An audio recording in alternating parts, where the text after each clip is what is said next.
Welcome to the Galen Trombley Show. Be sure to subscribe, review, and share the episode. You can follow me on social media at Galen Trombley. I hope you enjoy the show. Greetings. Please hold for a very important message. Lightspeed sequence initiated. How may I help you? Bonjour. Security breach. The truth shall set you free. Awesome. It's a miracle. Stabilize. 3, 2, 1. Mission complete. Thank you. Have a nice day. Whatever. Latest is I got to be at daycare for 5:15. Okay, dad life. All right, folks. Episode 254, Galen Trombley Show. Chris Favreau. Is your real name Christopher? It is, actually. It I'm is. looking at your email. Christopher Favreau. You want to say your title so I don't screw it up? You want to just make one up, too? Life insurance agent Okay. At West Bay Financial Group. Okay. So Chris, great dude, West Bay Financial Group. He is, North Country native, went away, moved back. His wife's been on the podcast. I was telling people this is Adriana's better half. Just kidding. Just kidding. Not really. It's true. I mean, you said it, not me. It is. No, we're just kidding. We Adriana's great. She's been on. We had a lot of fun with her. I think she said she was very nervous. I think you told me she was very nervous, but she crushed it. Are you nervous? No. You don't seem like a nervous guy. No. Okay. I talk for a living, so. I was gonna say, if you're nervous, I'm like, then I get nervous. I'm like, I feel like this is gonna be a chill one. I want to carry Chris on my shoulders here. So, Chris, who are you? How'd you get here? And then we're just gonna dive in and have some fun. Yeah, no. So glad to be here. Thanks for the invitation. My name's Chris Favreau. I work for West Bay Financial Group. Started there about a year ago now. I'm coming up on my year. Complete change of direction of life. From I used to work for the state. That was my longest tenured job for 7 years. And then Adriana, after 10 years of hoping to move back to the North Country, finally talked me into it. And so I had to move back here. What? And again, I apologize. Maybe I should remember all this, but Adriana never lived up here, though, right? No, when we got married, Yep. she moved directly down with me. I was already in Albany. Yes. Okay. And so she never lived in this area before. But she wanted to come back up here? Well, it's closer to her parents. Correct, So yep. from Albany to her parents was a 5-hour drive. Okay. And And so she's for- north of Montreal. Yeah, about 30 minutes north. Okay. So moving here, it took that 5-hour to an hour and a half. Yes. So that was her big want. So, okay. And I mean, obviously she had visited and stuff here. Oh, So it yeah, wasn't like 'cause- she was like, had no clue what the North Country. She had to drive through it. But I'm saying she never lived here residence-wise, but visited. Correct. Yeah, because my parents are still here. Gotcha. We live 6 minutes from them, so I mean, we visited them all the time, and my family here. But yeah, she never lived in a small community where everyone knows everyone. And you moved away. Was it because of that? No, well, it's part of it. So, you know, when you go to a Clinton community and it's like going to college with every high school, Yeah. and then you get asked not to come back the next semester from Clinton because you didn't go the first semester. Wait, so I don't that know was how if you started out. Oh yeah, no. Okay. I went to Clinton, so right out of high school, I went to Clinton, went there for a semester, and then I got a nice letter in the mail that said, "Hey, thanks for attending, but you might want to take a semester off and figure out what you're doing, and go ahead and please reapply, but not next semester." So you had like a gap year. No, I immediately switched gears and I moved to Albany, and I applied for Hudson Valley. So that's It's not on my record. yeah, no, not my record, not at all. But you did put. So did you do anything at Clinton? I did a semester. Okay, because you put it on here. Yeah, well, I It mean, counts. it's a semester. It counts. Yeah. I don't think there's an actual grade associated with it. There's no transcripts. That's all right. Incompletes. All right. Yeah. So then, so Hudson Valley. Yeah, went down to Hudson Valley, and then I continued out there and almost ended up with an associate's degree in criminal justice, but work took priority over that. Okay. I mean, what 20-year-old doesn't like making $32 an hour working for a bridge construction company?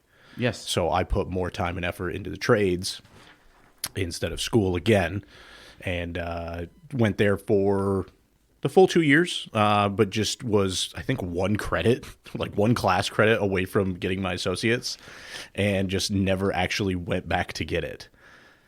So you're non-degree college educated, non-degree. no, I actually went back to school Oh, you did later get in it. life. Okay. So way later, Okay. because I stuck with the bridge construction, but then that led to a massive life altering. Because my whole goal was just to be a police officer. Didn't Okay. care if it was state, local, or whatever. But doing the bridge construction work, I was just a general laborer. And what happened in 2010 is I ended up falling, completely screwing up my hip, and having hip surgery. Okay. I had to have all the cartilage resewn into my hip. Which took you out of the running for police. Because after that, he said, no more manual labor for you, no running, no jumping, no anything crazy strenuous, because you could just tear it right back out. Gotcha. And so that ended that dream or career ever wanting to be a cop. So when you say bridge construction, you mean you're on 87 working on the bridges? Yeah. So do you remember the Champlain Valley Bridge, the one that got demoed? Yes. I was there for that demolition. Like, I was on the water when it exploded. Wow. Okay. Yeah. Pretty wild. Oh, that was crazy. I've never seen anything like that. Like in the movies, when you see something like blow up in front of them and they're like, that was it. Yeah. And then the aftershock hits. That's Yeah. exactly what happened. So when you're on the water, you must be it must have been crazy. Like it's like the ripple back or the waves back. So the ripple never happened. Only when the stuff hit the water. Yeah. But it was the air that pushed that you felt. That was the craziest thing ever. You could see it move because it was snowing so crazy. I don't really know if you remember the day. I don't know. So it was like this huge thing. The press was there because the governor was the one who blew it up at the time. I think it was. Like push the button to blow it up. Yeah. What was the governor? I'm terrible with Peterson? names. But he was. Was it Peterson? He was the blind Yeah, governor, Peterson. right? Yeah. So he was there. So he pushed the button, so everyone's there, but it's snowing so hard, nobody got a good shot of it.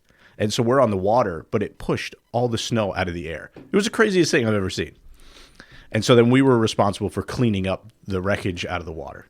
So how do you clean water? Like, are you diving down? Do you have just sonar, or not sonar, but like cameras that just go down and grab it like a claw? No, so we have huge barges with excavators chained to these barges. And you have a little motor that then motors you up. You put these huge, they call them spuds, but it's just a huge iron rod that then drops into the ground. And an excavator with a claw on it just starts picking stuff up and setting on a barge right next to you. And you just keep going until you hit dirt. And you're at the top. Wait, this is weird. So you're on lake level. Mm-hmm. So then, how long is the excavator arm that goes down? Oh, it reaches all the way to the bottom. So It was a like, huge Like, arm. what was the depth there? 100 feet? No, only like 20, 30 feet. Oh, that's all it is there? Yeah. It's Oh. not that deep right there. Oh, I didn't know that. Okay, Yeah. because I thought that was one of the deeper parts of the water. So they made it deeper for the ferry crossing that they Okay. implemented there. Like they made little channels, like they brought their boats up and they just kept going back and forth and Wow. widened it. I did But not yeah, know no, that. it's not that deep. I mean, most of the wreckage was actually sitting above water level, so you could see where you were. So most of picking it from. floated? Well, it's all steel and concrete. So it all sank, but there was so much that it was piled up high enough that it was sat above the water. Now it's coming back together. Okay. So Well, you said it like was on top of the water. I'm like, how'd that float? Like, yeah, I was like, I'm assuming that's good. So, yeah, like look at this. The deepest part is 400 feet in Lake Champlain. So that's why I was wondering, like, yeah, no, not 20, there. 30 feet. That's crazy. Yeah. Well, I can't guarantee you we got all of it. There's probably still a ton down there. Is that like a EPA DC nightmare? I Like what? I was well below that pay grade. Okay, I wasn't sure like if that's they like, cracked down on you. So We had New York all over us, like the state, DEC, all of those guys making sure we got as much as humanly possible out of the water. But Yeah. they know that it's impossible with sediment that grabs that stuff. but you get the main stuff. Oh yeah, 100%. Yeah. Yeah, this is wild. Look at this in Lake Champlain, Chazy Reef. Extension of the carbonate rock formation extends from Tennessee to Newfoundland. And this is totally random. I'm just looking up North Lake Champlain. So, yeah, so you were way down like right here. So that crossing was right next to Ticonderoga. Yeah. Yeah. The Crown Point. Yep, exactly. What was the distance across there? I couldn't tell you.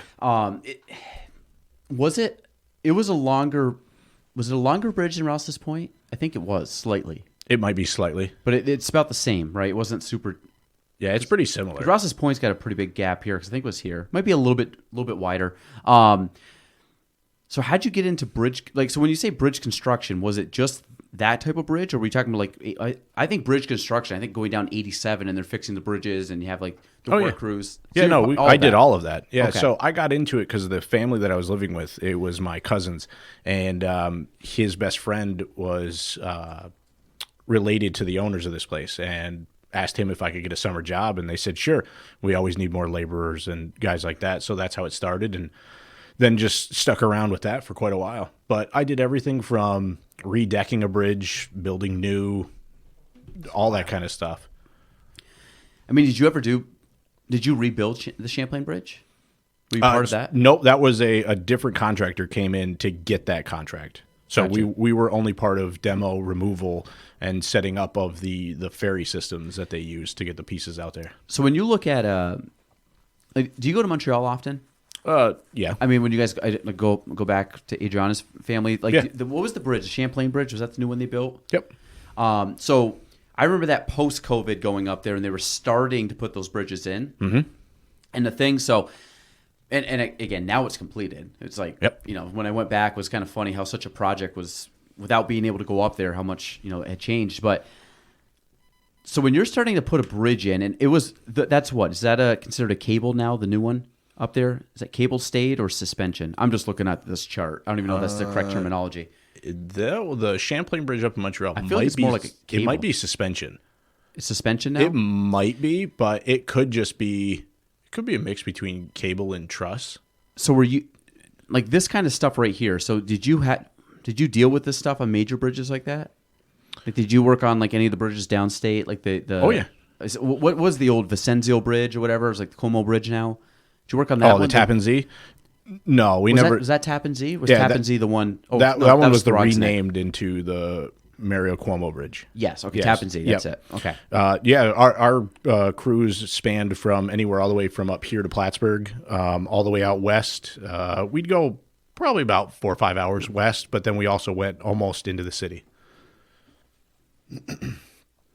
So again, another dumb question, because I'm always fascinated when you go down and put the pillars into the water. Yep.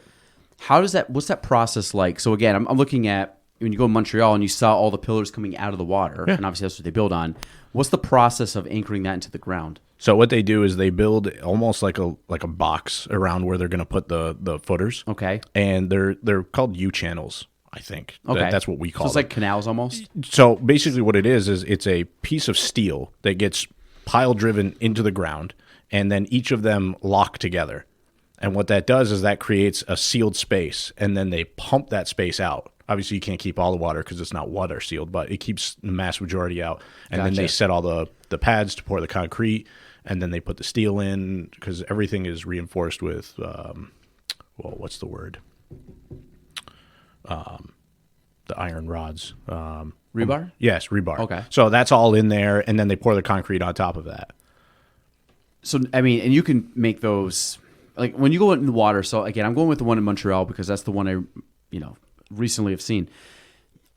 Like the depth there, do these bridges, are they typically I'm assuming not in very deep parts of the ocean or waterway or whatever? Well, they can be. So what like typical like support beam going down to the water? What's the distance that could be?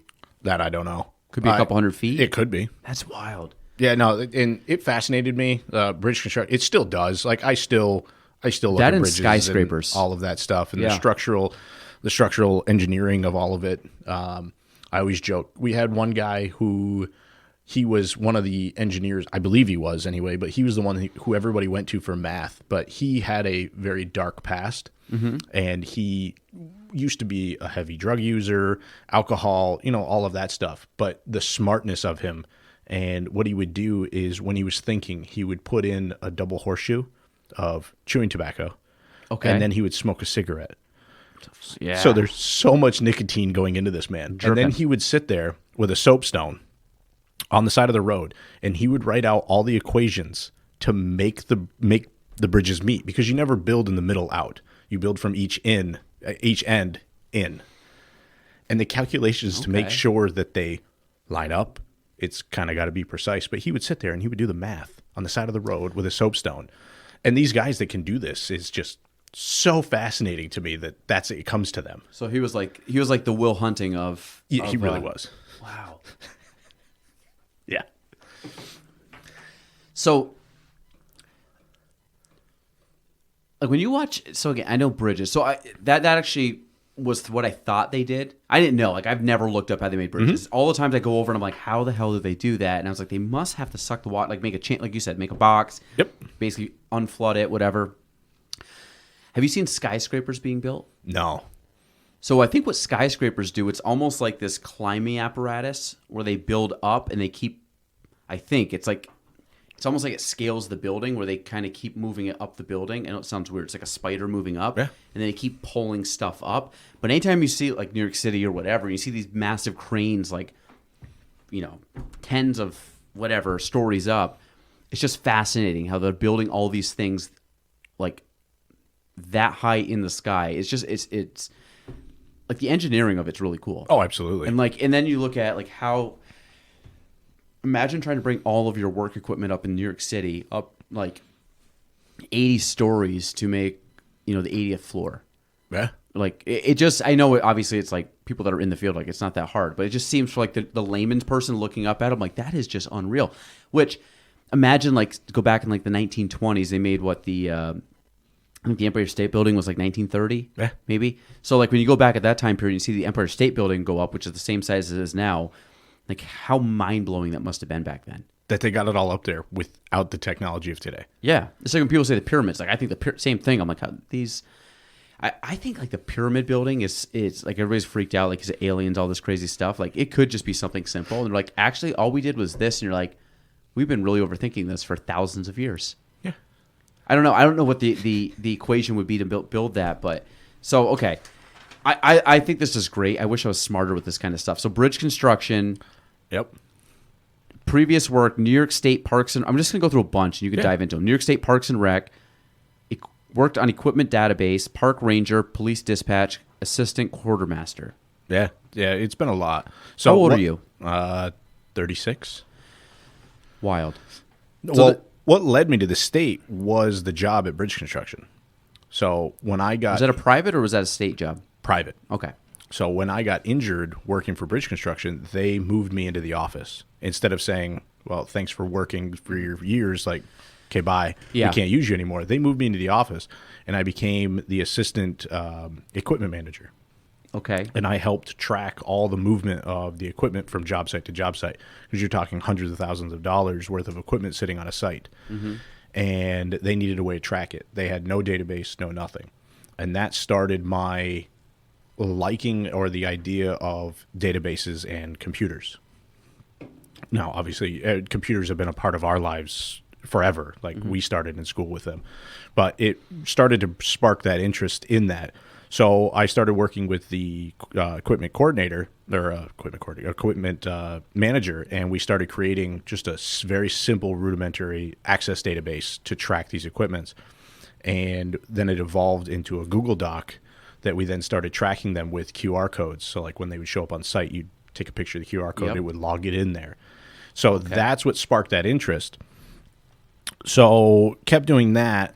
And at that time, this is when I now went back to school again, because I was like, I kind of like this stuff. Now, Adriana's dad, I don't know if she led into any of that, but her dad is a computer programmer. He makes websites, store pages, all of that at the time. And he started talking to me about what you can do with coding. Mm-hmm. So I was like, okay, well, maybe I'll go back and actually get a job or a degree that would go into this. So that's when I started looking, and I went back to school online and got a bachelor's degree in information technology. Okay. So I want to jump into that. So the IT, that is for which one? The equipment database? So it started off with the bridge place. Okay. And then from there, I actually went to work for my father-in-law for a few years, building websites. Wow, okay. So then when our first kid was coming, I was like, well, being a stay-at-home self-employed, the paychecks weren't the best every week. Mm-hmm. And, you only got what work you went out and found and things like that. So I was like, well, we have a kid coming. I think it's time to go back and get an actual paycheck, which then led me to the park police. And that started out with being a park ranger. Had nothing to do with my degree, nothing, but it paid the bills more than what I was getting at home. So I still did both. And then rose through the ranks, then got asked to be a dispatcher. And then they realized what I could do with databases and organizing of things. And they always had a quartermaster. Ended up becoming really good friends with the sergeant at the time who was the quartermaster. He asked me if I wanted to come and work with him. Okay. So then What's a quartermaster do? So quartermaster is in charge of handing out all of the equipment for new recruits and any officer who's in the field. So they are the ones that order all the uniforms, all of their vests, belts. So this is kind of maybe not fully scratched the itch, but kind of got you back into police where you wanted to be originally. Oh yeah, 100%. Because the dispatching, you're in there, you're still helping. Because this is for SPAC now. This isn't just for a local PD. This is just for the New York State Park Police, who was just in SPAC. So I was there for every concert night. Oh no shit! Doing all of that stuff. Fish is still my favorite show for working. Were there. you like in the venue? No. So their headquarters is in the Lincoln Bathhouse. Which are you familiar with SPAC? I mean, I've gone to semi. So when you pull in. When you pull in off of Route 9 and you go down Avenue of the Pines, it's that first big building on your right. That's called the Lincoln Bathhouse. So that's where dispatch is. That's where the lockup is. That's where Park Police is based out of. So that's where everything was.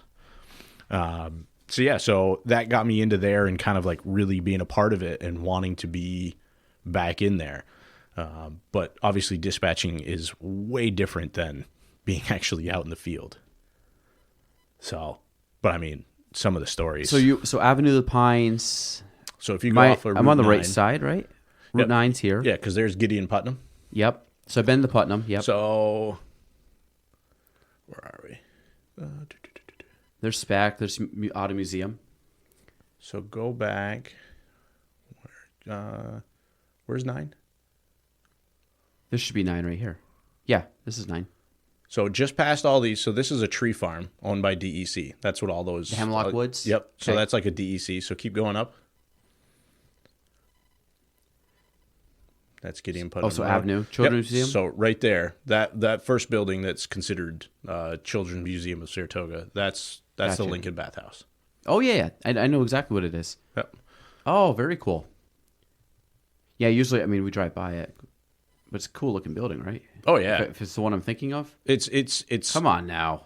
Whoa, you're really zooming. We went right to the ground on that one. Where's other side? That's the dog park. Yep. I shouldn't be zoomed in this. Why am I zoomed in this much? There we go. Okay, that's what I wanted. Yeah. Yep. So that building. Oh, very cool. Yep, I know exactly what it is. So if you ever want to go annoy anybody who's in a lockup cell, those last 2 windows right here. Yeah, that's the lockup. So I'm sure you had some concert goers end up there. Oh my God. So as dispatch, you're also required to pay attention to video cameras. Okay. And make sure that they're not doing anything bad while they're in the cells. A lot of them can't hold the alcohol that they consume to get them into those places. So they're just pissing all over? Pretty much all over themselves. Ugh. Yep. We had a constant bucket of kitty litter. So they were just pissing the kitty litter? No. When they were done, we would go in, lay the kitty litter down so it wouldn't smell. So that way we could continuously bring people in there. That's gross, man. So did you ever get to go to any shows at SPAC? No, we didn't get as employees of the state. We didn't get any special, can't just walk in. We were allowed to like walk in if we were escorted. You could see like real quick. You could see what's going on, but then you had to leave. So you're saying fish just because of the clientele it brought you? Oh my God, yes. Have you ever heard of Shakedown Street? Yeah. Okay, that's my favorite place. Just to go. I know walk. this is dumb. Does Fish have its own Shakedown Street? Yeah, in the 50 lots. So so this is the thing. I've never been to a Fish concert. I saw Trey play for the first time this year in August.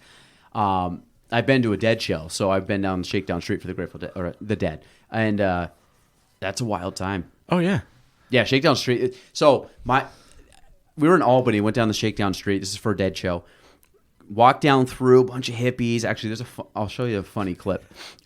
This is actually a really funny clip. So do the whole Shakedown Street, go to the show, leave the show. I remember walking back through Shakedown Street to go back to my hotel. It was the first and only time in my life I've seen living zombies. Because people are just walking at you, and you're walking at them, and you're like, this person's going to move. Like normally, a normal functioning human would just kind of like move to the side. Then when they got about media away, I'm like, this person's going to walk right through me. I'm like an aberration to them. They cannot see a thing. So then you just step to the side, and they just like in a trance would walk by you, and they're all sucking out of balloons and got people. I just remember them selling bananas. There was a couple hippies like just like spaced the F out, and talking about how you need potassium, and you had to get like I'm like where am I right now? This was college. It was a good time. Sorry, but yes, but I love SPAC. Yeah, no, right over. So you know where the 50 lots are? Yes. Yeah. So one part of the 50 lot on the other side of Route 50, where you got to take the bridge across. Yep. They take the top section of that, and they allow them 2 giant rows of tents to set up. So we went to So I mean, we're going way over here at SPAC. So down, which one down? These two? Yeah. So Okay. right in there, those 2 first rows, from there all the way up to the entrance. Yep. Is all just them and their tents. Yeah, it's a hippy dippy place. I've been to a couple of music fests, and like it's a caravan of people. It is. I'm like, you guys, and of course me. I'm like, what's your profit margin on this? Like, you're living out of your van, totally respectable. I mean, you haven't washed the clothes and you haven't bought clothes. I mean, the overhead's got to be pretty cheap. But like pins and like little like tchotchkes and I don't know what they're selling them for. What do you think they pull in like a 3-night stay for fish? Like probably not that much. $1,000 tops, maybe. Because you got to remember who's really buying it. Well, that's the thing. I'm like, no offense, but your target market, like the ones that made the most money are the people who showed up with grills and like easy bake ovens because they would make food. Get the munchies. Oh, people would be buying food left and right. Yes, like if you go to any of those shows, especially after the show, and you're just like, I got anything, it's edible. They're like, I'll take it. Yeah, that's wild. You just got to be careful. There's nothing extra. Well, I mean, I think that's part of the fun. But it is a fish show, so you should know that there's going to be something extra. Yeah, you get a little bonus. Yeah, that one's on the house, sweetie. All right. Going back to like coding. You can code. Yep. So this is another thing. Give us the crash course layman term version of coding for people that don't know about it. I know the term coding. I know ballpark kind of what you're trying to accomplish with it, but besides that, very limited. So the easiest way to say it is, a Word doc is set up. Yep. You already got your margins on the side, and it knows exactly where you're going to put the typing. Yep. Right? So in coding, you're the person writing the rules on where you allow things to be placed. And we're talking about everything. So it's literally going down to the per line, and you got to know spacing. You got to know size of if they're going to put images, if they just want text, and there's so many different versions of it, which is why I don't do it anymore because my brain couldn't keep up with the constant evolution of coding, and it still changes today, which is why my father-in-law finally retired because obviously security is a huge thing for everybody, but website security is always updating and always upgrading. And if you don't upgrade everything behind it, then all of your data and everything on there is literally hackable. So it gets a little crazy when you start getting into it. But it's literally line for line, doing all the backslashes, all the sideways triangles, all of that stuff, and telling everything how it works. It's the Wild West, really. So, okay. I'm going to put examples of coding. I'm hoping this gives us just some stuff. So JavaScript, Python, Java. Yep. Those are all, what would those be considered? So JavaScript and Java alone are rules, a source of code that allows rules for certain things to behave. Okay. So a lot of JavaScript in Java is like for images and the way a web page reacts. Python is actually a style all on its own, and I'm really reaching back here to remember a lot of this stuff. But Python is like the top of it. They call it like it's the language. So that's what you're writing in, and Python is used for a specific application. Just like so, when I wrote code, I wrote with it's called Ruby on Rails. And that's the type of code that we did because there's so many different styles that you can write it in one language, but it doesn't transfer over to the other. It's all completely different. So it's almost like learning Spanish or French or absolutely. English. Okay. Yeah, it's its own language, and none of them talk to each other.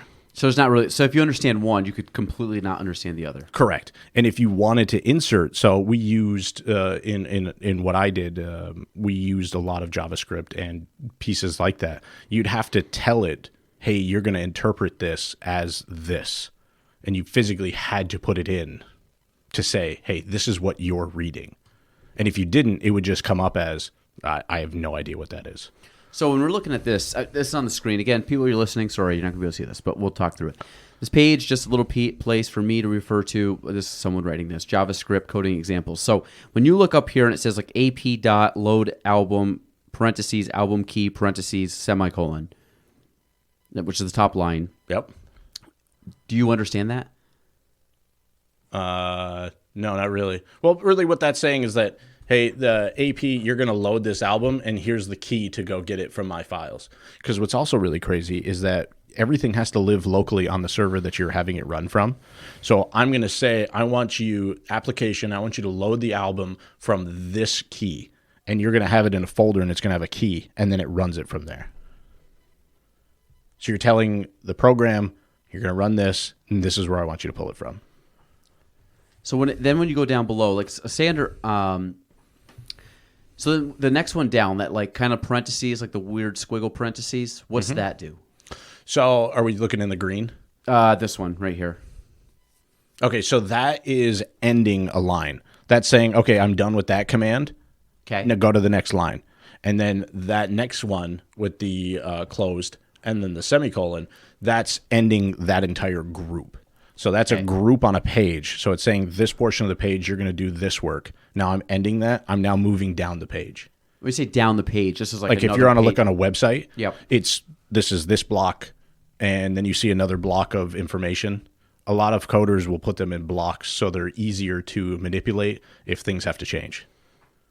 Because you don't want to make it one page that's always just one big piece. Because then if something's wrong, to have to go back and find that one piece that's wrong is like finding a needle in a haystack. Really? Wow. Yep. So when you say like a page, does that mean like it breaks a certain page? So if this was to convert to a Word doc, it would fill the page up correctly with all the spaces and stuff, or no? Or think of it like a paragraph.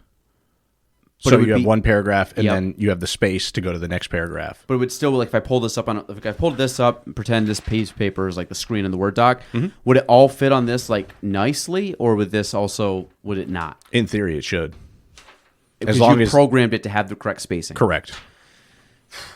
So I guess it's so weird because you look at this and then it turns into like, let's just say like Google. Very simple.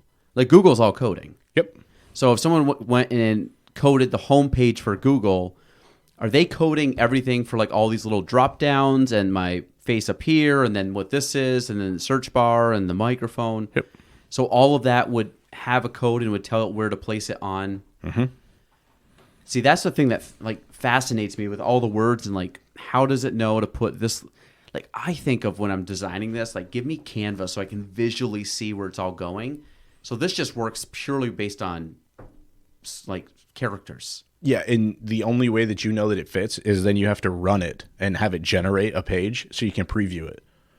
And 9 times out of 10, you get it wrong every time until the very end. So when people say coding, like is coding hard like to think about, or is coding more like just so repetitive and long that it's just like it's easy to do, it just takes forever to complete? So it's a bit of both. I got a lot of the easy stuff in the beginning of my career of it. So I got a lot of the same problems. It was, hey, go find what's broken and try and fix it. Okay. And so I dealt primarily in just finding bugs, getting them to work.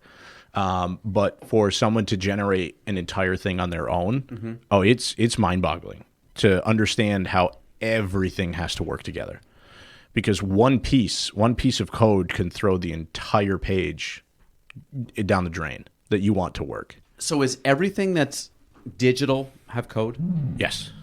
So obviously, like, you know, I always think of like coding is, you know, in the Social Network movie when he's like, was it Zuckerberg and he's like coding. I mean, it's the play on it, or the movie about him. But yeah, he's like coding, and so he was building out Facebook with code because he understood how to code, right? So all those little tabs, so like click here, go this, drop down here. he knew what string of letters made that command happen. Correct. So I'm going to go even layer deep. Like, do you know who created coding? No. Because then I think about, like, just because, like, you know how to run it, it's like let's say, I'm going to say Canva, because I've used Canva. Canva's like a digital visual type thing people can use. It's easy. I look at Canva, and I can get really good at Canva. Like, I'm okay at Canva,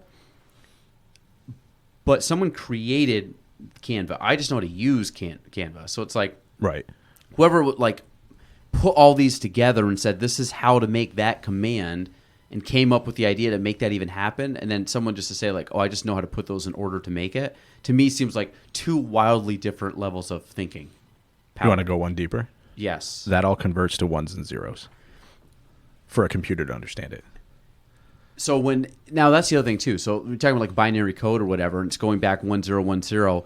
So it's basically almost like an infinite amount of sequences that this thing can generate. So if you have, do you know, does anybody code in binary numbers?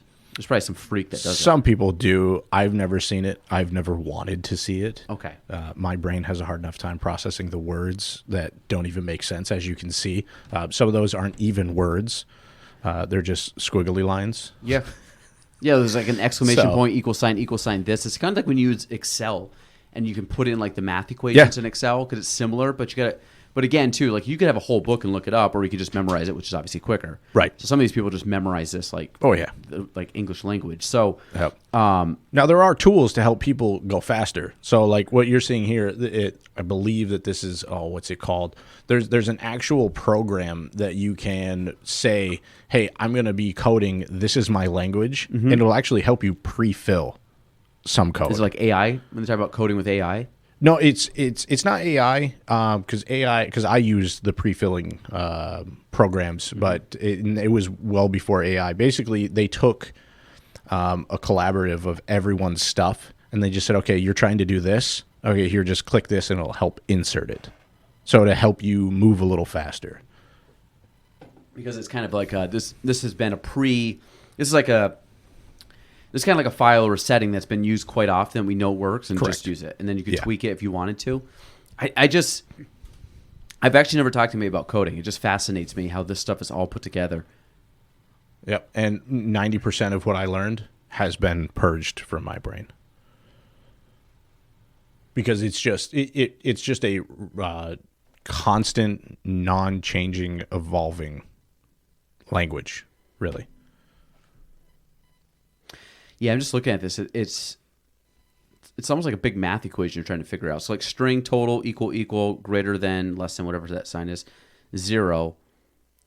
String teeter do you know if those are universal names like teeter and boo boo and total, or is that just something they're inputting as like? That's most likely what they're calling it, because you can call anything you want. You can give any command its own name. Like at the end, I started putting like breadcrumbs in for my father-in-law to see if he would find the words that I put in there. But it meant something. It's just the title. But would it have still functioned correctly? Oh, absolutely. Yeah, it's just the title of the execution that I want. Like I think I called one poop once. I still don't think he found it to this day. But it's there. Oh, it's there. You know it's there in all its glory. I just want to play this real quick. We're not going to watch the whole video. Like Elon must know how to code, right? It would A surprise level. me if he didn't. Okay. What's up, guys? This is Karak Code, and welcome back to a brand new video. Also, in this video, have you ever noticed all these people on YouTube when they do these like self-help, like training courses or whatever, they have that like weird voice, That they're standing 90 feet away from their microphone. but it's always like, hey guys, and this is how we're going. Like it's like a weird. They all sound the same. They're either foreign or they sound like this. I'm going to show you guys on how to learn programming for absolutely free. Like they Nothing drag it is on, like free. for free. Like people that watch these videos. 'Cause I watch a lot of these because I like try to learn stuff, and it always kills me. There are some things you guys should know about this. So First and foremost, You you don't need any experience or knowledge. you should turn to this learn up. You don't need programming any experience. whatsoever. Good. This is where we're at. You can be a complete novice and not know anything about code or anything about computers. That doesn't matter. In this case, you guys can learn for free Okay. and easily. Have you ever drawn an Try X like what I that? did. No. And then you have to No. pay. That's not gonna happen again. Like, this is so this guy basically drew an X by making like a greater than and less than symbol, so they connected in the middle. A normal person would make a diagonal and then another diagonal. Typically from left to, like, I don't think anybody's gone like this. So you typically go, no, I do that. I make an X, I backslash and then forward slash my X. Do you go the other way? Yeah, I'm the same way. Yeah. So you go from top right to bottom left, top left to bottom right. Yeah. I'm going to start using the greater than and less than sign now. It's like when you make a Y and you make the upside down triangle. That's a good way of looking at it. Like the delta, whatever, upside down. And then from the point you come straight down, and it never looks good because it's like so hard to keep equal. But if you were to make like a line and then slash the other way, then you're like, that's a Y. But it's still crooked. It's always going to be crooked, but it looks like it fits better than making like a thing like this and then trying to hat it. It's like a T. Like if you make a line with a T and do it, because the margin of error, if it goes above the line, it looks like a cross and not a T. It's minor. It's minor details. But I know there's someone on here that's like, this guy, I know exactly what he's saying. He doesn't know what he's saying, but I know exactly what he's saying. This is completely free, so you don't have to worry about that. So, with that being said, why should you learn to code? No, I just want to see you It's do all some worth stuff, it. bro. I am not affiliated. He's with never any gonna company. learn. This is a 4-minute and 45-second video, and we're 2 minutes in, and he's already giving us. The center and the live production section on the right side of the screen. Say So hello. following the left side of the screen, you guys are gonna get a tutorial, and then. So is this how you're it gonna looked get a for you? little challenge. No, so You guys this are is gonna have to also pass the different coding challenge. because this So is in this case, HTML. I'm gonna go ahead and HTML is completely different than any other coding. HTML is the basic. test. So if you're like me learning how to code, I would do HTML. Yeah. Or is it even worth doing it? Better just going to like Java? Is it kind of like learning So- English and saying, well, you really need to learn Portuguese? So HTML is like the basic fundamentals. So like what he put in there, that the slash H1, whatever it came out to be, what that is all that says is heading 1, make it say hello. okay. And then he closed it. So heading 1 is a predetermined size, boldness of the word with inside that group. And how do you determine the size of that? Guesstimate. But is there like a font size or something? That's what H1 equals, is that specific font. So if you want something that's special, that's already been made, you'd have to go and figure out what H will work. Or if So it could none be of like them work, H21. or if none of them work, you then write something that says like, you start off with the 1/ and then you would put in script, and then you would keep it open, and then you would put in font size, if you want it bold, if you want it italic, any of that stuff, and then you would put the word in, and then you would close it, and then it would write it out. Wow. Like this guy right here, Programming with Mosh, HTML tutorial for beginners, crash course, learn HTML in 1 hour. Yeah, you could probably do it. Yeah? Yeah. I might watch that. Yeah.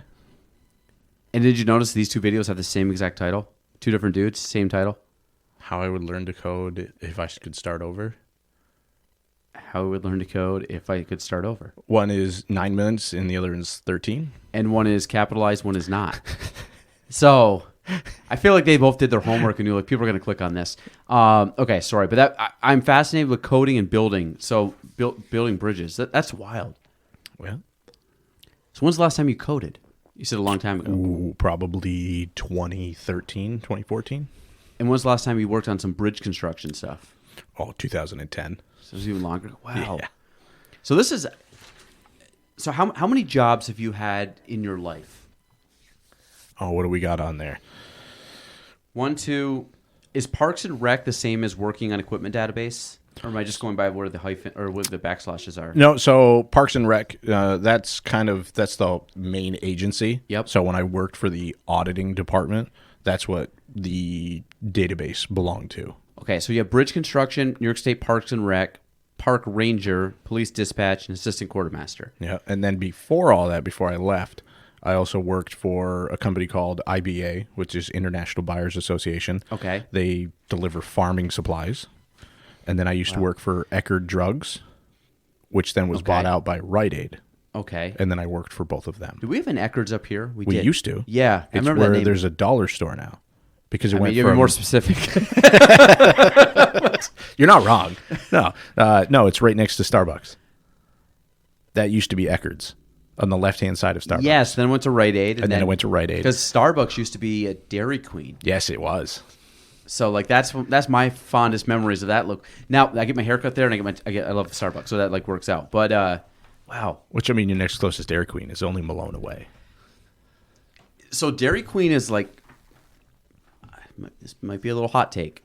It's not great, but my wife loves it for some odd reason. I can say with certainty I've probably had it once in my life. Oh God! If we see a Dairy Queen, we're probably stopping. And it's not good. Like, it's not the best. I mean, the best. What's your favorite ice cream? Probably mint chocolate chip. What's your favorite brand of ice cream? Probably Stewart's. Yeah. I was gonna say, if you don't say, this is the thing. I'm gonna a little plug here for Stewart's. We all grew up with Stewart's. The only reason I'm saying this is because we've been on a major peanut butter pandemonium kick. Meaning, when I say we, me and my wife, and which is. She's a peanut butter person. My all-time favorite ice cream is cookies and cream. I love Oreos. I love like that kind of stuff. But peanut butter pandemonium is, I mean, this is not going to be a shock for people. It is extremely good. But then you start looking at, and I thought about this not long ago. I'm like, Stewart's at the end of the day is basically a gas station grocery store. Yeah. But and normally when you go to those places, they're just kind of like generic, like whatever they make, like snacks and sandwiches and stuff. You wouldn't. Very rarely you think of a grocery store and be like, that place, like Maple Fields has the best whatever. Like, I don't think anybody's ever said that. Not to say it's bad, but nobody's like, they make the best like chicken fingers. I'm just saying something random. But when you talk about Stewart's, same thing. You're like, Stewart's is the best ice cream. Like, it doesn't matter where you go. Like, people just go to Stewart's for the ice cream. Like, you have other stuff you can go for, but like, I don't go to convenience stores to get something from the convenience store unless it's convenient and I'm going to the store. But Stewart's, like, I will make a trip to go to Stewart's specifically to get ice cream versus going to like a grocery store or going to like I don't like soft ice cream as much as hard ice cream. So even like going to like something like that, I'm like, I'd rather just get Stewart's. Yeah. But it's just funny how like when you really think about that, like it is just ice. Like, I know it sounds weird, but if people can just like think about, I just don't know. It's a gas station that like, it's like not even made for that kind of stuff. But then you realize like it's actually got the best ice cream, like arguably. And I don't think everybody who votes is like it's Stewart's. Yeah, I can believe that. But doesn't that seem weird to you or no? I could be overthinking, but this is where my brain goes. I'm just like, there's no other place that's that style, meaning a convenience store or gas station, that you would frequent to get a certain type of product just from that store. Well, I mean, you could put it up against Cumbies with their slushies, Cumberland Farms, which we don't have never any heard around the term here. Cumbies. So that's a Cumberland gas Farms, okay. station. I know down Cumberland Farms. So down in You Albany, local downstate guy. That's they have most of them. But yeah, so it's called Cumbies. But they have like their the almost like a 7-Eleven gulp kind of thing. So it's like universally known that you go to Cumberland Farms, you get the Slurpee. Yeah, like Okay. Slurpee or their big coffees or whatever, because their coffee's pretty good too. Okay. Because like I've been to like Wawa's. So like Wawa's is Yep. like down kind of like in the Pennsylvania, Jersey, like that area, maybe southern New York. But I think it's a cool store, but I don't think I'm going there to get something specific. Like you're not going to, are you going there to get like ice cream or like you said, are you going there specifically for coffee? Well, I just had my first experience for a Wawa. If we had them here, Yeah. I'd go there for everything. Wawa's are great. It was amazing. Yeah. Wawa's is, cause again, I don't know why we got on this topic, but convenience stores have upped their game in the last 10 years. Well, yeah. But think about all the dump places you used to go to as a kid, and now you go in and I'm like, these are like, you could sit in here and eat. They have like other stores. They have like, honestly, some of the best bathrooms I found are in these like you go to a Maple Fields, like it's compared to some places you go to. I'm like, this is actually pretty nice. Sure. But I don't remember that as a kid. So now I feel like everything's like, it's almost like luxury convenience stores. Well, I wonder if they got the idea from like truck stops, like Betty's. Or ever heard- what's the other one? Not Betty's, but was it Bucky's or Beaver's or what's the big one? Well, down Betty was the beaver with like the stars and stripes. Are you talking about the one down in E-Town? These used to be just like at every truck stop. I think E-Town still has it. That doesn't surprise me. What's it called again? I think it's just called Betty's. Isn't it like Betty Beavers or something like that? Oh, watch this. If I can spell right, Betty. Yeah, Betty Beavers Fuel Stop. There you go. Yeah, but look at this. We should be also very careful what you're Googling about Betty's Beaver. We But I think what you were also talking about was Buc-ee's. I think Buc-ee's. Buc-ee's was another one that was just like that. yes. Yeah, right here. So there's one in E-Town. Yeah, E-Town. Have you ever been to it? No. If you get on, it's right next to the police department. Yeah, there you go. Essex County Jail. It's right there. Betty Beaver's truck stop, E-Town. There you go. 40 minutes south. So you think about it, truck stops used to have full service of everything, showers, the convenience stores, the food, and now trucking has practically disappeared. So Well, that or they're sleeping in their... or they're right, they're Well, I sleeping mean, in they their probably cabs. have a ton, like, yeah, so who they knows have if so they many have more those things. options, or people aren't really. I mean, a lot of the trucking has gone from cross country to local. So I mean, you take those places, they had to evolve into something. So they probably took a page from those and. What's the big one down in like the south? Is it Buc-ee's? I think it is Buc-ee's. I think it's Buc-ee's. Yeah, Yeah, yeah, Buc-ee's. where they literally have everything. Which yeah, Buc-ee's. Which is like the Walmart of truck stops. But it is. It's like people go to this place. Like it's. Yeah, So I did watch a couple specials on this. I mean, they're massive. They're like, is that a drive-through? yeah, they're like they're destinations. These right here. These are all.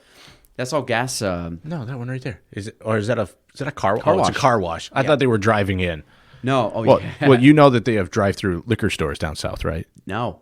Yeah, I got introduced to that too when I went to Virginia for a funeral, and while we're down there, like, yeah, do you guys want anything? We'll just hit the drive-through. I'm like, drive-through of what? And they're like, oh, we're going to the liquor store. I was like, that doesn't exist. Like, yeah, come on. Let me see. Well, what's cool is like the to go. Like if you go get places and they give you like to go cups or like booze, like you can pick them up now. I think they all changed. Did they have that pre-COVID? I feel No, like they that started was during COVID then they to just help kept it. out with the restaurants, and then the governor said, we'll keep it. Yeah, which is amazing. Yeah. I mean, we like. I mean, it wasn't today, but we've been to like Aleca's and they've given us like sangrias, like full sangrias with cups on them. Like you get like a pitcher or whatever, and they just give them to all these to-go cups. Like, this is the greatest thing ever. Like if you really like it, like like before you couldn't get the drinks unless you. Right, because, I mean, they had to, because what would that interfere with the open container law in New York State? Because it's technically not sealed. Correct, but hey, God bless New York. Right? So a drive-through liquor store. What? Yeah. Yeah, so you just pull up, you put your order in, you show your ID at the window, and they hand you all your stuff, and you give them their card. Is there a limit? I don't know. We didn't get that far. I like how some of these images are literally cars driving through a building. Or Big Daddy's? That's a great name for a liquor store, Big Daddy's. I don't know. Wow, you're right. I've always said if I open up any type of store, it's going to be called Your Mom's. Where are you guys going tonight? Going to Your Mom's. Isn't that Tom Segura's podcast? No. Yeah. Is it? Isn't it Tom and Christina P? It's called Your Mom's House? Oh, I don't know. Do you know who they are? I think I know who Tom is. Yeah, Your Mom's House. He's the guy with... Yeah. It's Tom Segura and they Christina call it P. Your Mom's House? Yeah, it's the name of the podcast. It's a husband and wife, but they're both comics. And I guess it's like outrageous, but it's... Yeah, it's called Your Mom's House. The only podcast I listen to him with is with the other guy. Bert? Bert. Two bears, one cave. Yeah. They're I guess they're like best friends, but so they're both comics. They're hilarious. Yeah, that was back when he was fat. This is what he looks like more now. He's lost a little bit of weight. But no, they're crazy and they do this podcast together. But they're married, which has got to be a twisted like marriage. Which has got to be a great marriage. So I'm saying like, Oh, sure. But like, they come up with some shit. Sorry, totally random. So let's go back to some work stuff. This will go off the rails quick, Chris. So career, how do we get into what you're doing now? What made me change careers completely? Is this the current career? Or is this what you were doing previous? No, so what made me change careers completely was the accident. Gotcha. Because what I was going for was the police officer, Okay. and then that accident drove me off that. So before we talk about why you're doing insurance and stuff now, or financial planning, or working towards that, so you're 36, I'm turning 34 in 5 days. So we look at that, I would say right now you've probably have had somewhere between like 6 to 7 jobs. I don't know, not in a bad way, but I'm saying like you've done like career change, evolution, opportunities. Oh, yeah. You probably have 7 maybe things. So the state was going to be permanent. That's what I ended up doing when I got onto. So when I left the police department, I was recruited to go work for the state in the audit department because this was around the time of COVID, and they knew an emergency planning action was coming up to help kind of track all of the equipment and where it was going to be used throughout the state. Mm-hmm. And in the audit department, we started actually following all of our equipment. Like we built a database from the ground up. And when I say we built literally, it was from a weed whacker to a building. That's what we were tracking. Wow. And so that was us because it's funny, buildings do go missing. One day it's there, the next day it gets demoed. And because a tree fell on it or something doesn't get filed as the paperwork to say that, hey, we're removing this, but it's on the depreciation value. So now that value of that asset is now gone, but we're still tracking it that we own that asset, but it's been gone could have been gone for years, but it's still on the books. So they needed a better way of helping track that. Okay. So me and my boss, we started coming up with a program that would actually track it.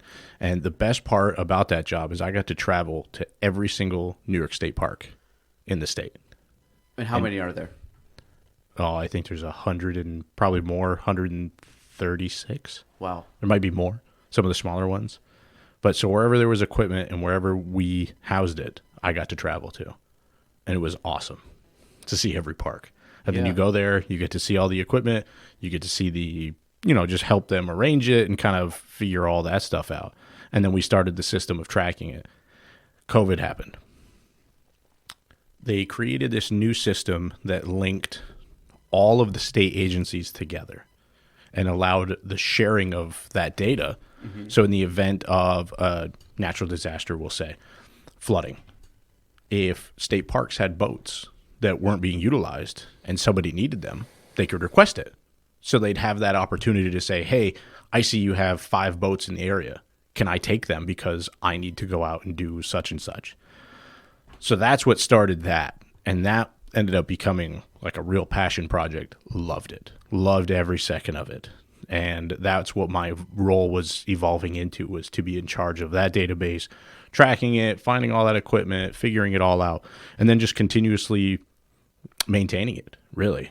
And then anything else rolled into that.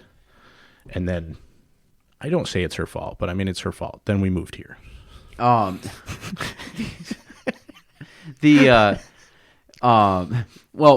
so what was, so let's say you have, like I said, 7 or 8. I'm just going to say 7 or 8. I'm just rounding. It might be lower or higher. But, so if you ballpark, 'cause I'm just looking at like a contrast to like, so my life, I've had really careers. Real estate's the only thing I've been in since I was 20. I served ice cream for 7 years, and then I did I coached soccer for 8 years, and then I substitute taught for like 2 semesters, which doesn't even really count, and then like mowed lawns when I was a kid. But for someone to jump around, and what I'm saying is you've had to like relearn stuff. So the difference is, and this is what kind of like a fascination, because I've never experienced this. So if I learn, one thing or the same thing for, let's say about 14 years now, 15 years, I've been doing this one thing. But the thing is, I've learned a lot within that. And you've done what seems like pretty, I wouldn't say at odds, but like not the same career path. I mean, you've jumped to different branches. Sure. Right. So there's some similarities, but a lot of different. How is having to number one, decide to completely switch careers multiple times, like just say like, I'm not in this anymore, I'm going to this completely different field, because there's a learning curve to like, I got to learn all that stuff in that field. So what has been the decision like for you to make those changes? And then what's been the learning curve to make the changes or kind of get your bearings? And is it harder than it seems? Is it easier? Is it kind of like it's a pain in the ass every time I do it, or it's like it's not that bad? So the learning curve is the challenge, and that's it. It's fun. I get to learn something brand new. Like I've never even experienced it. I don't know if I'm going to like it or not, but I'm going to find out. When you're younger and you don't have responsibilities as much, it's super easy. Yeah. Because literally you just can turn off what you were doing yesterday and turn on what you're going to learn to do tomorrow. And then you get kids. Yeah. And you get dependents. And Yeah. you got to be at certain places at specific times. It gets exponentially harder. Yeah. This is the hardest transition that I'm doing today that I've ever done. And is it more because of the family situation? It's both. It's I've never ever had to learn something where I didn't go to school. I have to do all the self teaching of everything that I'm doing. I mean, I have great partners at the office. They'll help you day and night. But it's ultimately up to you to learn the information, retain it, and then go take multiple state exams to then get licensed in this. And that's the hardest challenge. So it's the work-life balance, and 9 times out of 10 right now, work is winning because I need that extra time. A, I don't retain information like I used to. B, my brain then wanders. It's like I'd really rather be home hanging out with my kids tonight. Yeah. Like that's the kind of stuff that then you go off on those tangents. Like, no, this is temporary. Like couple weeks, couple months. Then you got the rest of your life. And so you put those into perspective and it makes it a little bit easier, but it doesn't get easier. So because I call it like seasons of life. So, and I've heard that term. I didn't create that term. I've heard that and I like it because I think sometimes you get put in this box of, you kind of create your own box, and then you have the society box where like how people perceive Chris. So then all of a sudden, if you try something different, then they're like, yeah, but Chris is this guy or whatever that Sure. title might be. Like Chris is the bridge construction guy. Now Chris is doing like something with finance. Like that's weird. Like that's not what Chris does. And that's a lot of it is people can have that opinion, but then we kind of frame that into ourselves because we speak to ourselves louder than anybody else. So we're like, that's what I got to do because that's what people think I do, and I've already set this expectation. Because I've had. Like, I've said this before, like, I like real estate. I've, understand it fairly well. Is it the thing that I'm like, oh my God, I am so passionate that this is my life calling? Absolutely no. Like, it's not, like, I'm not going to sugarcoat it. I like it. For me, it's something that I've learned. I learned at a young age, stuck with it. I found parts of real estate that to me are challenging for me. There's things that I get bored easy.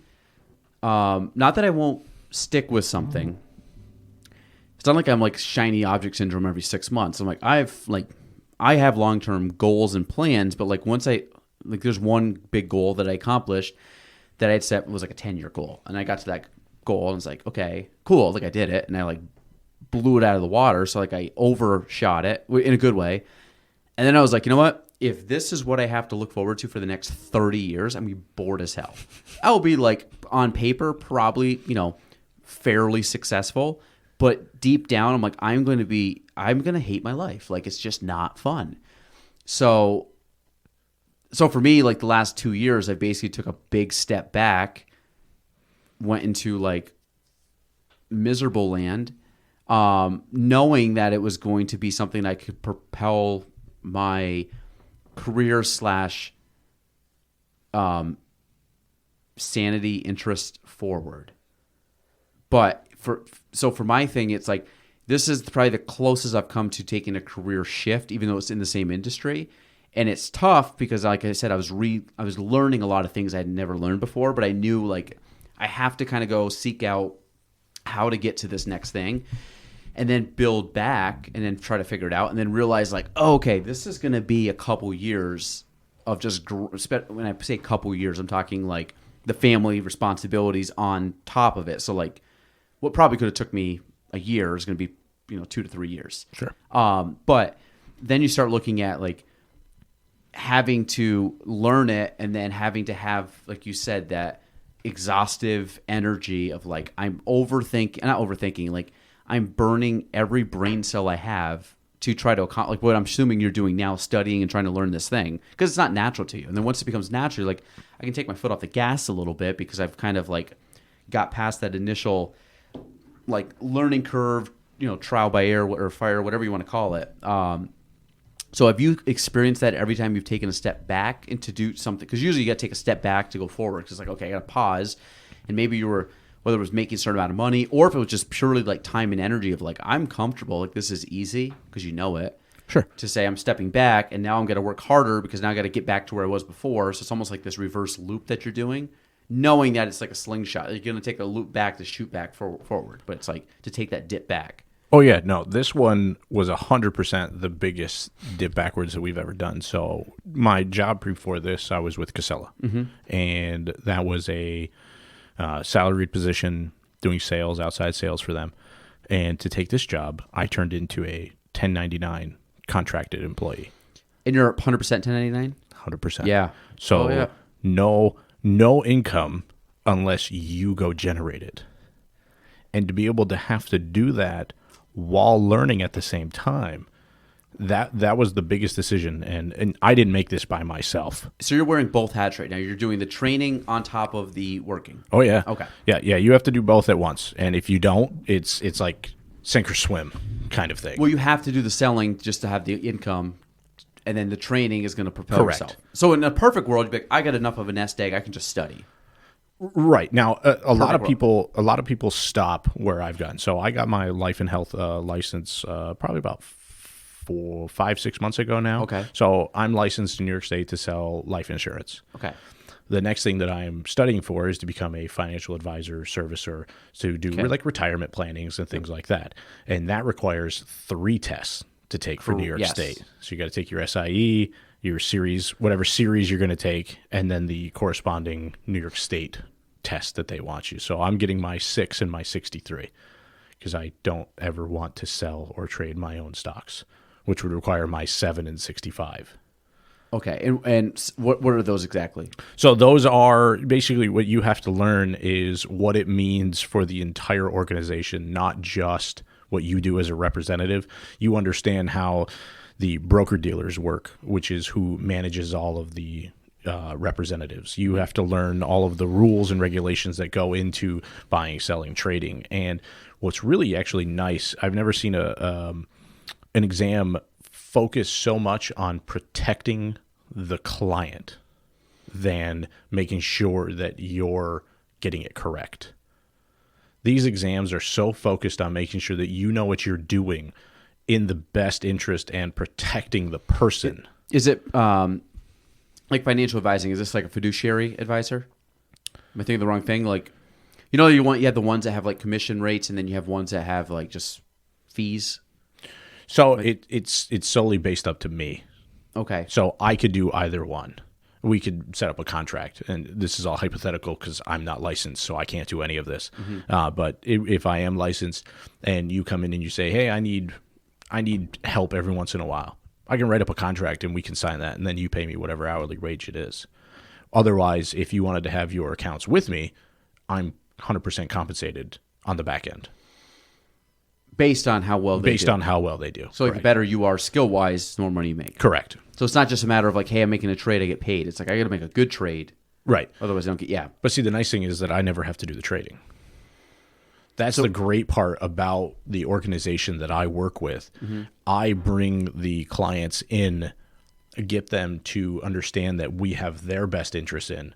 And I'm a part of the National Life organization, and they're partnered and with Equity Services, so ESI.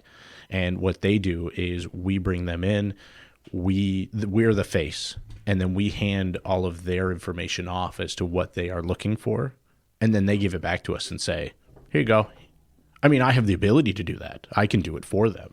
And a lot of the tenured guys who have been there for years, they know exactly what they're talking about, so they're not even going to go back to the office and say, what should I do? But it kind of falls within that realm of, it's up to me. I can steer you one way, or I can have somebody steer you another. But it's always going to be in that person's best interest. So we're doing. So when you talk about like, you said financial planning. So it's more retirement accounts. You're talking like our IRAs, all of the above. Yep. Do you do any like index funds and all that stuff? All falls into that. Yep, it'll all fall under that. So like the financing. So what got you into wanting to do financing? So it wasn't the financing; it was the Okay. life side. Okay. When I was introduced to the program, I don't know if you're familiar how I met Chris Huckrow No clue. at West Bay. So Golf. it was last year at Santa Night. Okay. So I'm still working for Casella. And Oh, yeah, how was Casella- that by the way this year? It was awesome. So you know what? You missed a good night. Well, I had a family obligation, then everybody got sick. So like there was no chance. Even if I was scheduled to go, I would have canceled because I'm like I'm sicker than a dog right now. Which was right after the podcast because I canceled on you in like day one, and that dragged on for I think close to a week. I believe it. I spent all Saturday in bed. With what's going on around now. Yeah. So I'm glad you had fun. No one has a chance. So no, keep going. Well, I mean, Stand if you would have come, we would have drank the sickness out of you while singing carols. I heard that. I heard you're like the what's his name? Bocelli. I heard you're like the North Country Bocelli. I hope not. So I met Chris Huckrow, who's the managing partner of West Bay Financial Group. Okay. And I met him at Santa Night. So Casella sponsored 2 seats on this bus, which was awesome. And Adriana came with me. And we get to the end of the night. Now, I had never met Chris before then. Never knew who he was. Met him briefly at the office before we got going. And so we get in there. End of the night rolls around, and the end of the night, we always end up at Olive Ridley's. So I'm told. So we all go to Olive Ridley's. We head over there, and Chris comes over to me. He's like, hey, man, thanks for being a part of this. Thanks for coming over. And we just start chit-chatting. Now, both of us are slightly intoxicated. No. And we're just chatting. And he looks at me and goes, you know what? I like you. I want you to call me on Monday. Now, the shitty part about that is that I lost my phone before going to Santa Night. So I don't even have a phone at this point. And I'm like, oh, crap. I hope it's at the office, but I couldn't remember. Monday morning rolls around, find my phone. It was at the office. I charge it up. I call him. And I said, hey, Chris, it's Chris Favreau calling. You wanted me to call you. Very long pause. And Chris goes, were you a potential client? I'm sorry, I'm trying to remember.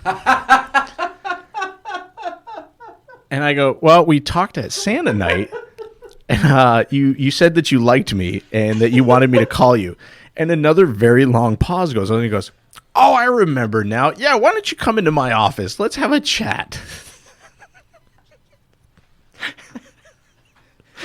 Did he actually remember, or was he just trying to like? So he didn't remember until I actually walked into the office. Okay. Then he remembered what he wanted to talk to me about. That is so funny. Apparently, I gave him the impression that that I was likable for some reason, and that he wanted to introduce me into this world of life insurance and financial planning. But after meeting with him, he goes, hey, you know what I want you to do? I want you to go over and meet some of the guys from the agency. Okay. So we're grouped with the Vermont agency, which is over in Vermont, obviously. And I get over there and I meet these 2 guys, and one, his name is Tyler Combs, and then the other one is Jimmy Hunt. And they are amazing guys. And basically what they tell me is they say, if you have a passion for actually helping people, this is the line of work. Okay. Because they started talking to me about what life insurance means to them. And have you ever heard the word advocate? I know what it is. Right. Yeah. So what they teach is how for you to be an advocate for life insurance. And their number one thing is if you had an unlimited amount of life rings to throw at people to give them ease and peace of mind, to know that their loved ones and family are taken care of in the event that you pass away or something bad happens, who would you want to throw them to? And everyone's normal answer is, well, everyone. And so that's way they train people, is that that's what you are doing with life insurance. What's the percentage of people that have life insurance or don't? Super low. The amount of people that have insurance is so low, it's staggering. like what would be like I think like life insurance, I think health insurance. Like what is the main insurances you think someone should have? Well, they should. Well, I don't. It's well, they removed that. It's now legal to not have health insurance. It is legal. Right. It used to not be, Yes. but now that's gone. But I mean, in a perfect world, you should have both. Health insurance, obviously, to help with right now Day costs. to day, yeah. But the really awesome thing about life insurance is, and I have no idea who I saw it from because it was the quickest thing on Instagram that I saw. This guy goes, I want to teach people that life insurance is no longer what they thought it was, of being called death insurance. Had the one purpose: when you passed away, your family got a payout. Yeah. Life insurance now today is to be used while you are alive and when you need it. So people give us the what is life insurance in a nutshell? So People there's two types of life insurance. You have term And whole? and you have whole life. Okay. Which whole life can be multiple different things. But term is the quick down and dirty. You need a certain amount of money to cover your debts, and when I say debts, I don't mean today's debts. I mean your potential life income. Because what a lot of people don't think about is, I'll say you're 34. 34? Right, you're 34. 33. We'll call you 34. We can round up. We'll round up. So you're 34. You want to retire 65. Yeah. You walk out tomorrow, you get hit by a bus. Your family's now, what's that, 30 years worth of out your salary and income? Yes. So they don't realize that they need to plan for that. So a lot of people come in and say, I just need a couple $100,000. And then you show them what their actual life value is until retirement. So what is, like hypothetically, let's say I make X, I pass 30 years. Should you have that amount accumulated in 30 years, buffer on top of that? Yeah. For the most. So, like I have life insurance. I did the math because it doesn't go to me. It like goes to my family. Yep. So I have enough life insurance that if something were to happen to me, it would get my wife to the point that we would basically be able to tap into any retirements we have. I don't know if that's good or bad. I bridged it up to the point that To when you'd retire. to when we could tap into all of our retirement accounts, So at like 59 and a half. whatever it ended up being, yeah. Is it That's 59 and a half? that's when you're supposed to do it. So I have it to the point where we could, once that like faucet gets turned off, Mm-hmm. then all the IRAs and all that stuff start kicking in. That's when you're supposed to have Okay. it till. Okay. Then. That is the correct way. Okay. Because Make people me feel think, better about myself. No, You're- people think like, in you're short crazy. terms. They're like, no, I just want enough to cover my house, and so my wife can pay off the house and the car. What's that buy you? Yeah. No, Maybe 20 years, maybe. Yeah. But that only covers. Let's say, what's the average mortgage? $1,200, $1,300. Oh, I'd say it's higher than that. Oh, is it? Maybe I got lucky because I have a stupidly low interest rate. So. Oh, when you put down 80%, Chris, and you have a no, Whoa, just kidding. whoa. No, I don't. No, I think that's low. Personally, I'm guessing that's low. Okay. Maybe it's right. I don't know. I don't know. But if you think about it, so if somebody's just taking that little curious. bit of monthly income, that's all that you're replacing, that one monthly payment should be what, half of what somebody should be bringing in. What's your mortgage? So your mortgage is only I think one time. I think the rule of thumb is you don't want it to be more than a third. Okay. So, but that's I still. mean, when I say more than a third, that is like good financial advice. Right, Like, who right, knows? yeah, yeah. It probably is 50%. You might be spot on. Actually, you're pretty damn close there. Would you say 1,200? Yeah. Yeah. Peak for 35 to 44. All right. So you got God, that seems low. But so you got $1,200 one payment a month. Mm-hmm. So if I'm thinking about it, somebody should be bringing in around $2,400 a month. Mm-hmm. So you're still missing another 12. If you're going under the theory of I just want to pay off my house. you know what I'm wondering with this? You know why it seems low? Is I wonder if this is just your principal and interest. Oh, maybe. Okay. Maybe that's why. So so that sounds about right then. 1,200. Right. Yeah, okay. So, but when you get into the math, and like you have said that you did it and up until the point when you would retire. That's exactly when you should be doing it. So you're looking at somebody who's in their mid 30s starting to look at a policy, their life human value, we have this really fun calculator that you type in your age, your retirement age, what you make, Yep. and then all that other stuff, and then it spits out what you are worth. Let me see if I did. Have you ever done this before? Totally kind of going separate. If you, no, I forgot. So let's say, okay, so this is, so someone showed me this one time, and I think the average, let me see, what's the average lifespan? Male or female? They're different. I know. Males, I think, are 86, 87. Females are in their 90s. Is it that high now? Yeah. I thought it was less than that. I agree with you, though. U.S. male versus female. It's just random. It's not really a versus. USA Today. That seems like a very logical. I'm just 8176.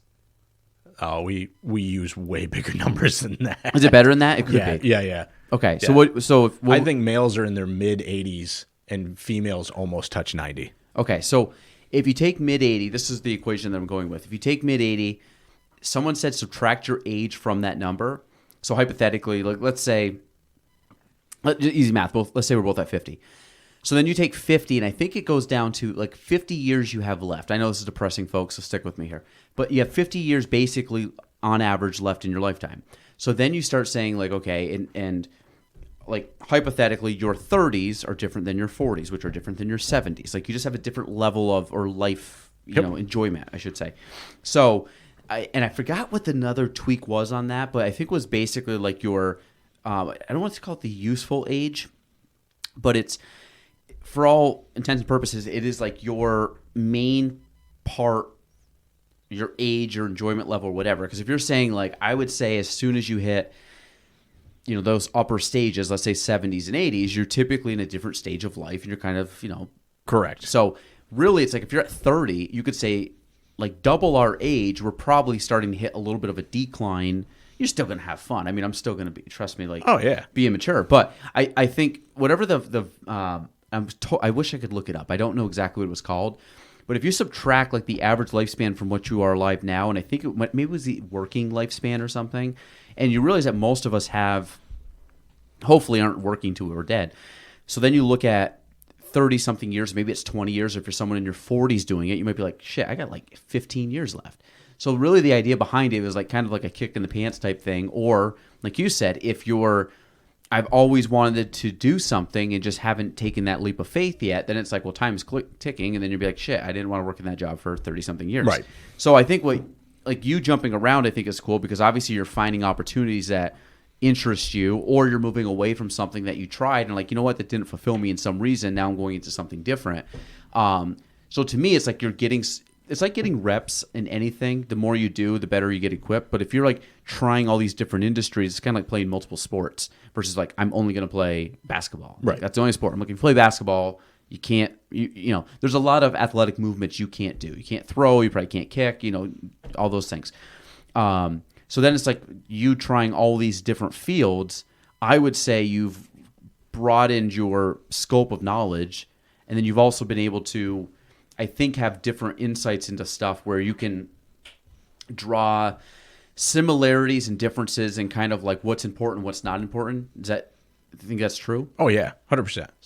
Like just because of the contrast Oh in some yeah, of the things? so I get to bring pieces from every job that I've ever worked at, and I get to bring it all to what I'm doing today. Yeah. So there's a lot of things that I still draw on from when I was working on databases to today. It's how to organize people, how to structure my day. We know it's funny when you said the QR code, the scanning of the QR code. So, like I look in like our line of work, so it's real estate. Been doing it for a long time. So like my mind at times is so in the weeds of real estate because I like you go layers deep from the basic knowledge and you start going into deeper knowledge, and sometimes you just have to come back up to the surface and be like, I need to just look at stuff either broadly or basic or simplistic.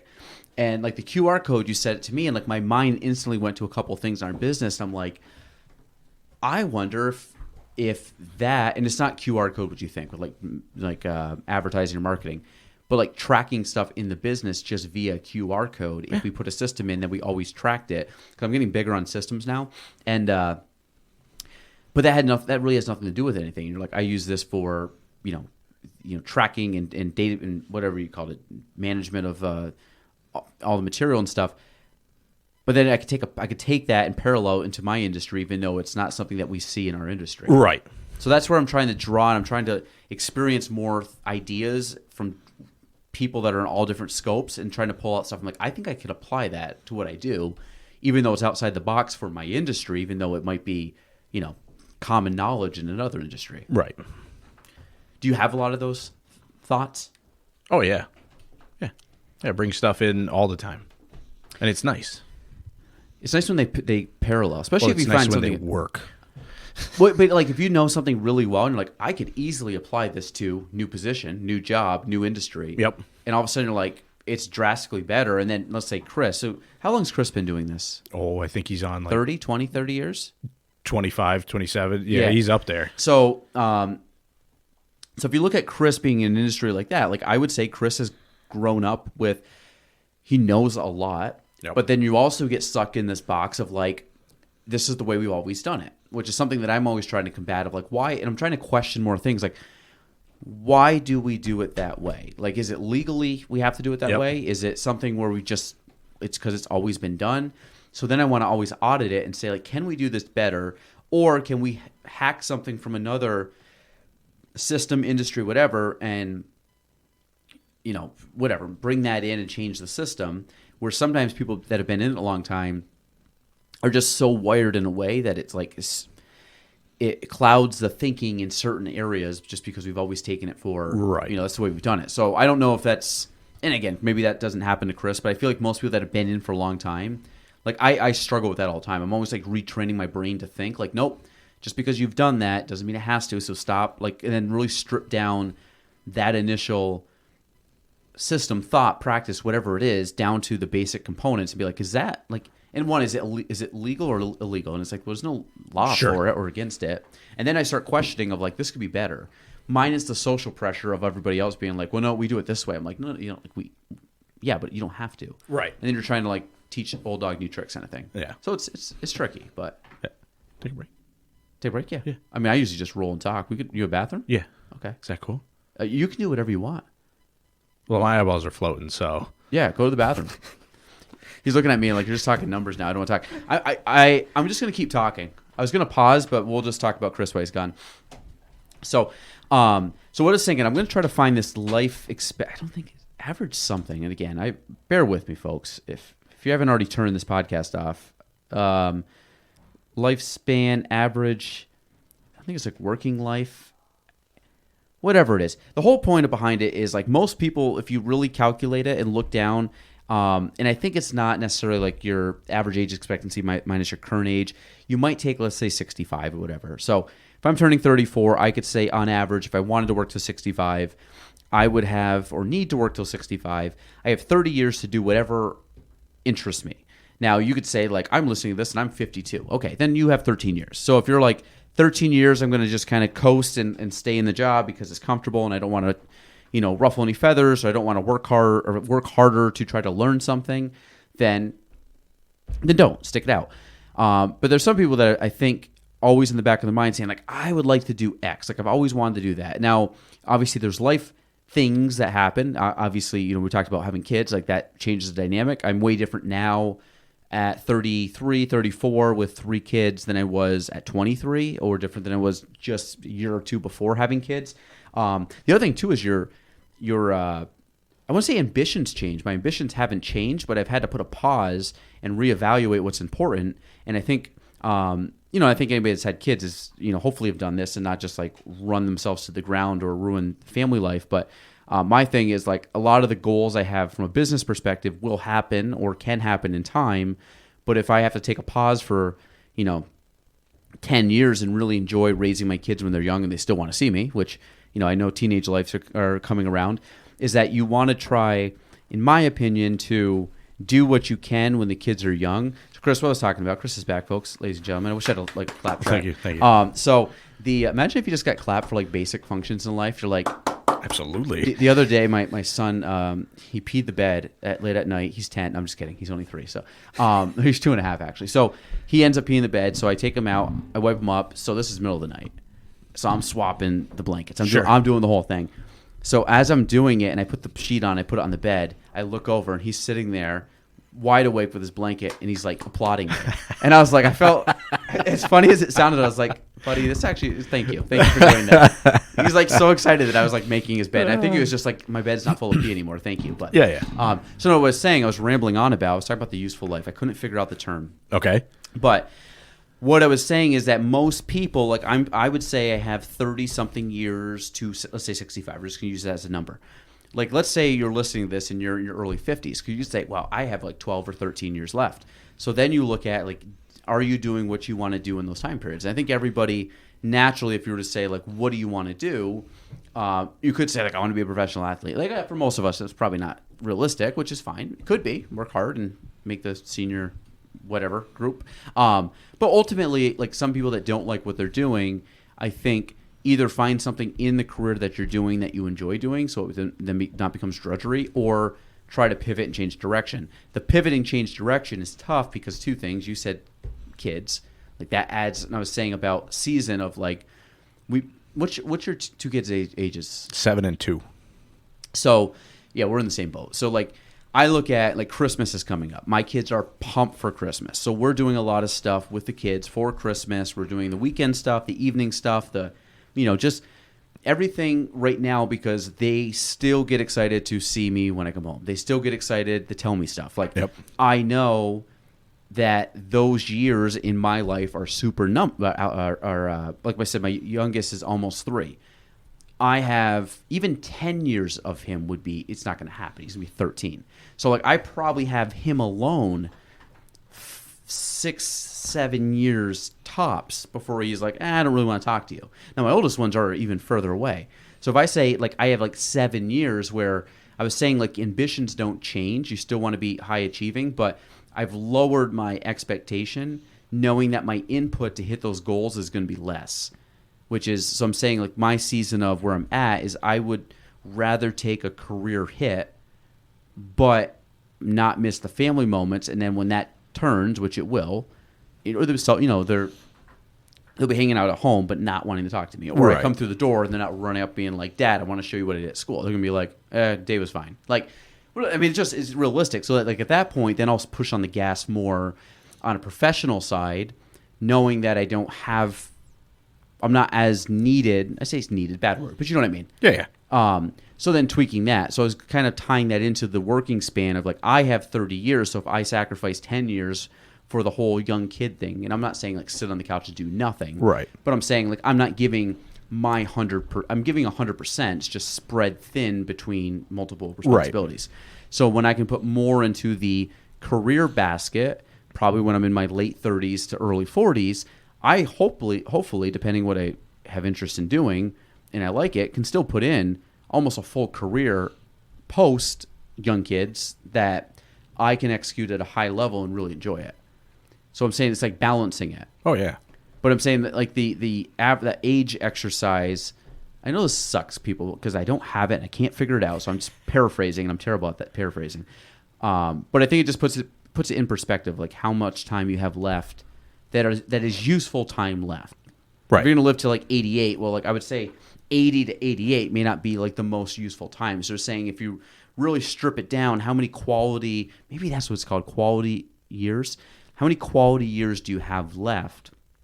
And I would say for most people, you're probably pushing into your 60s, 70s, depending on health. Right. But the quality is different at 70 than it is at 30. Right. Oh yeah, 100%. So hopefully people understood that ramble. Chris is like, Chris feels better though. He went to the bathroom. I got you. Let's talk about something else. Want to talk about golf? Well, here, I wanted to tell you. So you were talking about the way it always is. Yes. I have the best story. Okay. So when I was working for the state, there was this report that always got filed. And when it was filed, the right-hand corner was always folded in on every piece of paper, regardless of it being stapled. Okay. And it had been that way. And that's the one phrase that I can't stand to hear. And Okay. this is what drives me off the deep end. Because when I ask that question, they're like, well, that's the way it's always been. said, have you guys ever wondered why? And most people go, no. Well, in doing so, in asking a couple of people, it turned out that the person who used to file these reports broke their right hand one time. And the only way that she could get a hold of the papers is by folding them in the right corner so she should get it with her fingertips. But for the normal, both hands working, it makes zero sense. Made no difference. And it just drives me up a wall. Just because I understand we're not reinventing the wheel every time, but there could be a better and more efficient way of doing something. Like, look at this. Mark Cuban. I just Googled this, so of course, shout out to Google. Wherever I see people doing something the way it's always been done, the way it's supposed to be done, following the same old trends, well, that's just a big red flag to me, and go look somewhere else.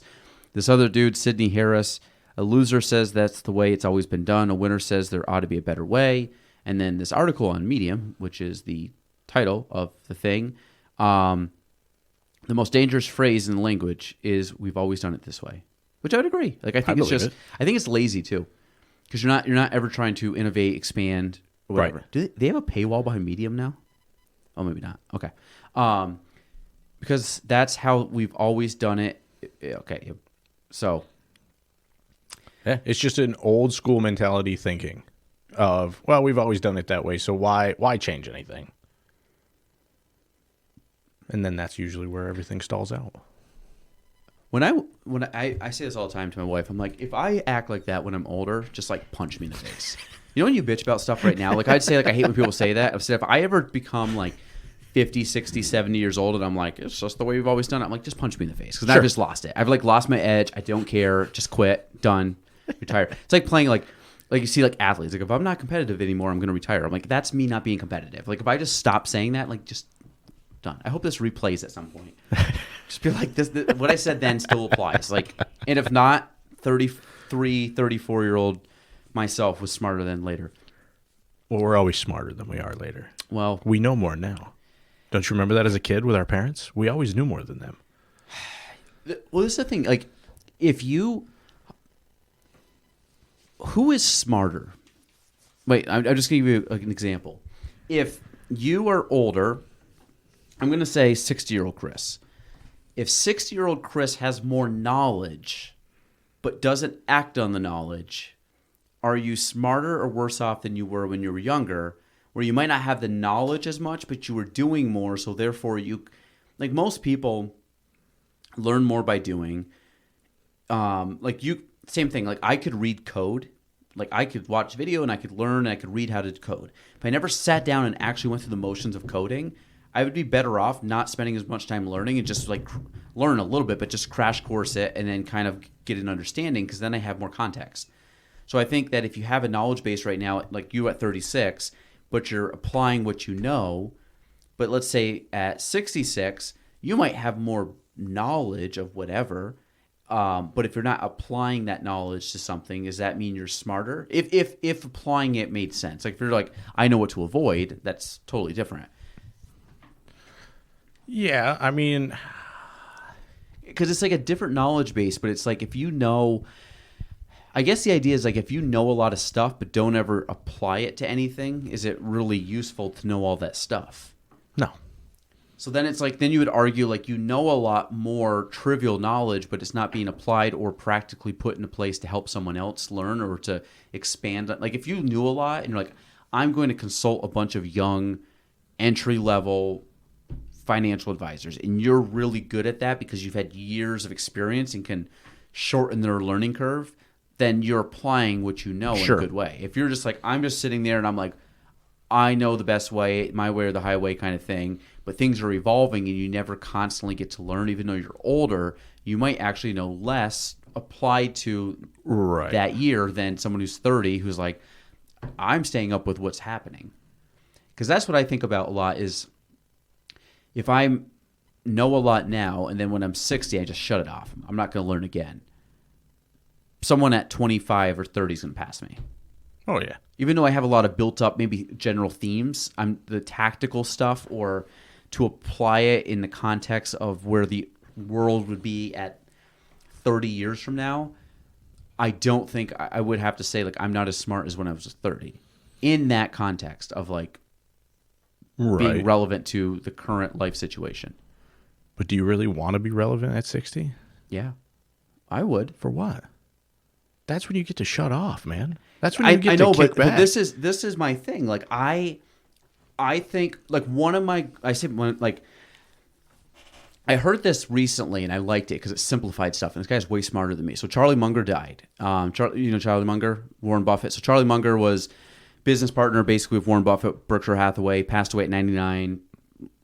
Like still did their shareholders meeting this year. Like they both still are running Berkshire Hathaway. He was 99. Like worked up until he was dead, but like loved doing it. Same thing with Warren Buffett. He's still the CEO of Berkshire Hathaway. He's 94, 95. So one of the things they asked Charlie Munger was like, what is, like, give us a quick phrase of something that you would want to be known for. And I loved it because he goes, I try to be useful. And the idea behind it is if I go till I'm old, I like challenging myself and I like learning. So my thing, kind of what I was saying before, I accomplished a goal that I set a 10-year goal. I accomplished my 10-year goal. I finished the 10-year goal, and I was like, very cool. Like it's a cool like statistic that I can look at and say like I did it, in life. But then I was sitting there, I'm like, it didn't come with like a parade. It didn't come with like fanfare. It didn't come with anything. So and then I was like, okay, well, I guess tomorrow's January 1st, and I can keep building off of it, but like I kind of lost its luster. Like I hit it and I was like, whatever. So then I was like, I got to try something different. So my different was a whole evolution of what I wanted it to do. And so to me, it was more challenging where I could, like I said, I could have shut my mind off and just said, I'm just going to coast and ride this wave because I hit a pretty big level of success that, in my opinion, would have been probably a spot that a lot of people wouldn't have gotten to, and I did it at a pretty young age. But I was like, I am bored. I'll get out. Because I actually stopped and was like, it's weird. But I was like, if I had to do this for 30 more years, I would hate my life. So then I just remember saying that, and it was like, it was a good position to be in for that ambition in that time period. But then I was like, once I hit it, it lost that. And then I was like, if this is all I can do for 30 more years, like I am going to feel like I wasted my life, in my opinion. So then I was like, what's the next challenging thing? Because I like learning, but I like challenging myself. So to me, like it's way more comfortable just to stop because I'm like, the last 2 years have sucked, like in a lot of regards. But I'm not going to say suck, but I say like suck in the workload I've had to do. Sure. And it's one of those things like I've worked harder in the last 2 years, and I probably won't show anything for it. I haven't shown anything for it for 2 years. People are like, where have you been? Like I haven't seen you. I'm like, been like sitting in a room by myself, like working. Like it, but in order to go where I want to go, that's what I had to do. But it was also, I would think myself, if I decide to do that in 10 more years when I'm in my early 40s, you'd be like, well, Galen, you could just kind of like ride this out. I'm like, I know, but I'm gonna be bored because I feel like I still have it in me. And at a certain point, I might just be like, you know what, I'm done. I'm just like, I want to play golf every day and not do anything. But I think for right now, because you got to do, like, I think whatever makes you happy. Like, my thing is, like, challenging myself mentally makes me happy, even though it's tiring. I get enjoyment out of, like, learning and getting better and kind of, like, figuring out problems. And when I was a kid, I loved, like, puzzles and problems and logic stuff. And it was really cool to me. And I was like a nerdy kid. Like I wasn't like watching TV. Like I'd rather just sit there with like a piece of paper and just figure out some logic puzzle out of a book just because it was challenging and like mentally stimulating. So I do the same thing. So I'm hoping at like 70, and maybe it might be different. It might just be a hobby. It might be like I really want to learn how to woodwork, and Sure. I just spend all my time learning woodworking. But I don't think I'm going to be like, I'm just going to see me down like at the diner drinking coffee and just like chilling and then like watching TV and then like rinse repeat the next day. So, but for me, I would want to have some type of knowledge that was useful, and it could just be to me too. I mean, it could be knowledge of like, let's say, a hobby, and I learned the knowledge for that hobby, but that brought me joy and it stimulated my mental capacity or learning. Then I would say like that's a really, in my opinion, would be a cool thing. But not everybody's like that. Like I totally get it, but that's like my thing. So like if it's like the way it's always been done, I feel like I'm still going to be trying to crack that code in its own way, depending on what I'm working with. Right. And now woodworking might be different. Maybe I'm not going to be like, why do we, join the boards this way or plane them this way or do something like that's probably like that's the way we do it. And like that's the way to do it. But I would still, in my opinion, try to always find more efficient ways or quicker ways or just better quality ways to do stuff. Yeah, I can understand that. Or just get better at a skill, even if it's just a skill set. Right. Okay. But it would be like trying to get better. Even though it might not, Chris is looking at me like I have 10 heads. No, not This at is what all. goes on my brain a lot, which is weird, but that's a good, it's something good to have, too. I mean, you always want to be challenging yourself. Yes. Okay, Chris, before we wrap up here, we're talking about golf. Speaking of challenging yourself, so I know I went, well, actually, I talk a lot about golf here. We're still going to talk about golf, but talk to me about video games first. So is that just a hobby or is this something you've like coded it? You put video games and blacksmithing. So the video games is a current hobby. Okay. Okay, so we grew up computers. Okay. Right. Always been into video games. Played them my whole life. Carried on through. Through everything. That's how you make friends. What's that famous line? The Nintendo. It was the ad. Like you could play with your friends. Mortal Kombat. Play with your friends in Vietnam. Like that was a line. I think it's even before me. I'm pretty sure that. Oh jeez, spell Nintendo beyond Maybe it wasn't Nintendo. It was just Mortal Kombat. Combat. What was it called? Quote? Yeah, like this it's not in the game. Yeah, Finish I remember him. it was like an advertisement. It was like maybe it wasn't even an ad. It was just from a stupid movie. But basically, I've made friends all around. Like I've made friends from the West Coast. I have a lot of friends right now that are in Canada. What kind of games you talking about? It's a little bit of everything. Okay. It's a little bit of first-person shooters, Okay. building games, survival games, strategy games. On video games. Yeah. What's a video game building game? Building and strategy. When you said that, those are the two that like piqued my interest. So I hate shooting games. Like I never played Halo. I thought Halo was dumb. People love it. I just thought it was dumb. So, like right now, I've moved from console, which would be like an Xbox or a PlayStation. Yep. That I just now play on computer. Okay, and that's more popular now It is with the kids. Well, it's with the kids. With the kids. I mean, we always played consoles. Like nobody had a. Did you ever play on a computer when you were a kid? Well, yeah, because there wasn't consoles that allowed you to connect yet. Nintendo or Super Nintendo, you couldn't play online. No, but I'm saying, like when you grew up playing, we didn't have online. Like the first time I remember online was like Xbox Live. I'm not that much older than you. No, I know, but I'm saying you're talking about Xbox Live, right? No, see, I played on computer games online. What year were those? When was World of Warcraft? Not the giant MMO stuff that everyone plays now, but we're talking about Original? Yeah.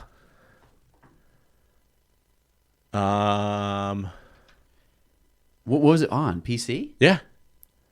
So what you're seeing there, that is the actual what they call World of Warcraft. This one. Yeah, but Okay. there was something that predated this that was actually put in before MMO. No, what you have there, and before MMO, MMO? What's which MMO? is a massive multiplayer online. Okay. Yeah, see, it doesn't come up. But basically, what this was is where Warcraft came from. Okay. All right. What you would do is it was pure strategy. All right. Actually, you know what you could put in? Put in StarCraft. StarCraft is one of the originals also. So just StarCraft. Yeah. Game series? Okay. So this is still massively popular today in Japan, China. They still have massive tournaments with this. So StarCraft is on what? PC. PC. Okay. Yep. They did come out with a console version. It was absolutely horrible. Basically, you build a base and then you fight each other with your characters that you create. But you have to understand defenses. There are better, worse characters. You have frontline, ranged, and you have to understand the mechanics of all of the people to be able to actually make good use of them. So when you're playing, you're just playing other random people. Mm-hmm. So if something gets blown up, do you lose it forever or just that game? That game. Okay. Yeah, it's each game is its own instance. Okay. So you basically hit the reset button. Yeah, but we're talking each match can hold up to 16 people. So you have 8 on 8. Are these considered video games? Oh yeah. Okay. I didn't know if they had like a different name. Most popular video games right now. Well, that's gonna be. They're still making Grand Theft Autos? Oh man, 6 just got announced. Wait, 6? That's all they're up to? Yeah. Oh yeah. It takes that- them is- years. When did 5 come out? Well, I just want to look at the original Grand Theft Auto. When did the original one come out? Oh, we got to be talking 30 years ago. So they've only made 6 of those? Yeah. I thought they were like coming out every year. No. Oh, No, I did no, not no. know this. Oh, wow. No. 1997. There you go. Oh, then they went like Vice City, San Andreas. Yep. Gotcha. Okay. Wow. Yeah. Wow. So they haven't made one in 12 years. Yep. It's not even out yet. It's in 2 years. Yeah, it's still not coming out till 2025. They just announced it What? with a trailer. So is that like exciting? For a lot of people. I don't play GTA. I never really got into it. 1997. Yeah. Wow, look at that Dreamcast. You want to know the best part about that? The trailer for it? Somebody took the trailer and put it up against. Have you ever heard of Florida Man? No. You've never heard of Florida Man? No. I live under a rock, man. Oh my god! Shit. So the best way for you to get Is this a introduced? television series? Hang on. The best way for you to get introduced: type in your birthday with the year, and then type in Florida Man or Wait, Florida. So my actual birth date? Yep. Of course, it comes up Florida Man. Yeah. So Why, do what's- December 25th, Florida Man. Or what? This is a thing. Yeah. So the best part is there's always something happening in Florida that's just absolutely insane. And so people will take their birthdays and see what happened on your birthday down in Florida. What's your top hit there? Florida man arrested after package reportedly containing drugs is delivered to neighbor. That's actually the third one down, fifth one down.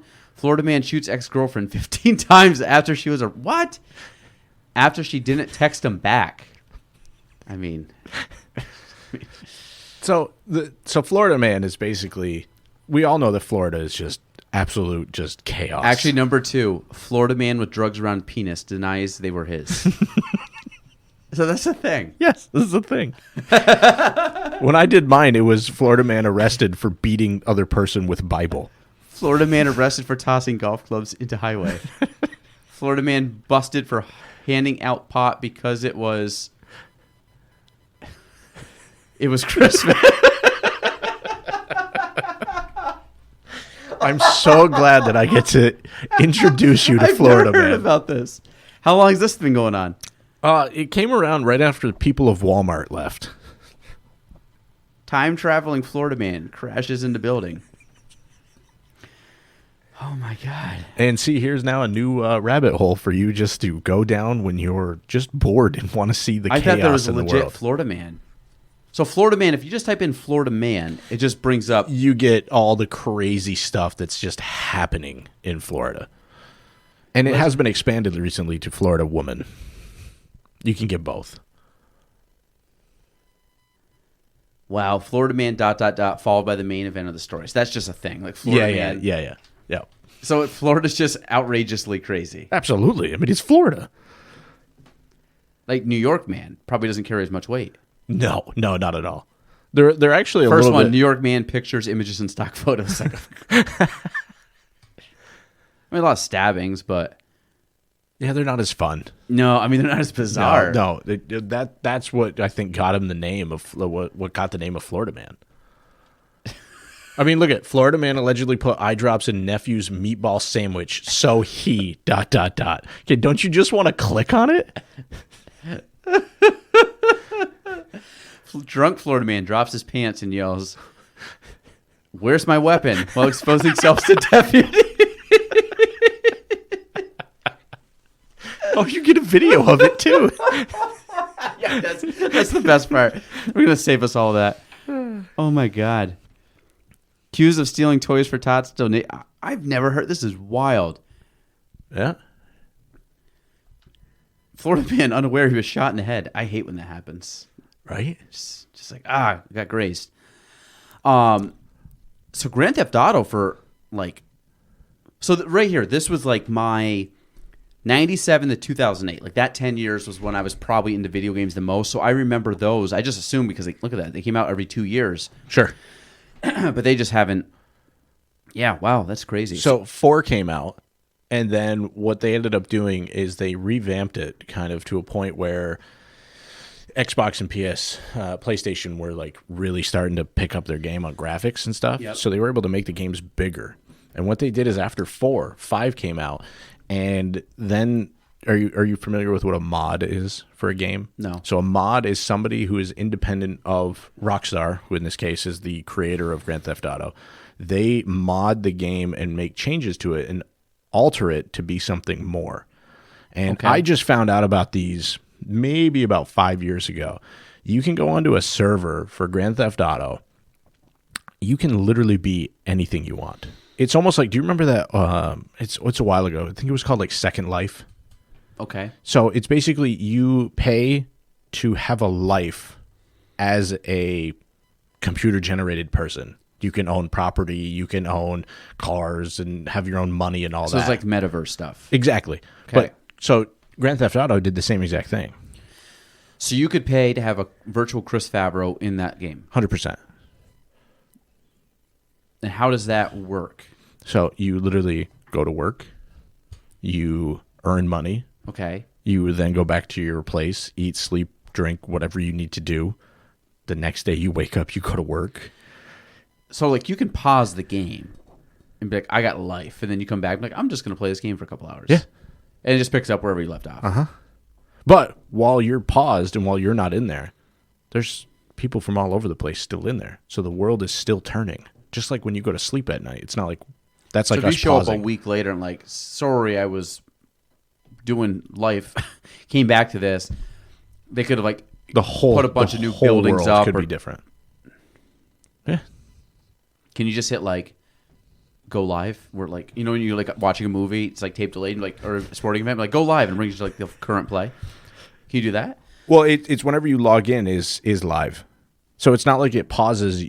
You're the only one that stops moving. Everything else continues. It doesn't really just stop moving. It's literally like real world.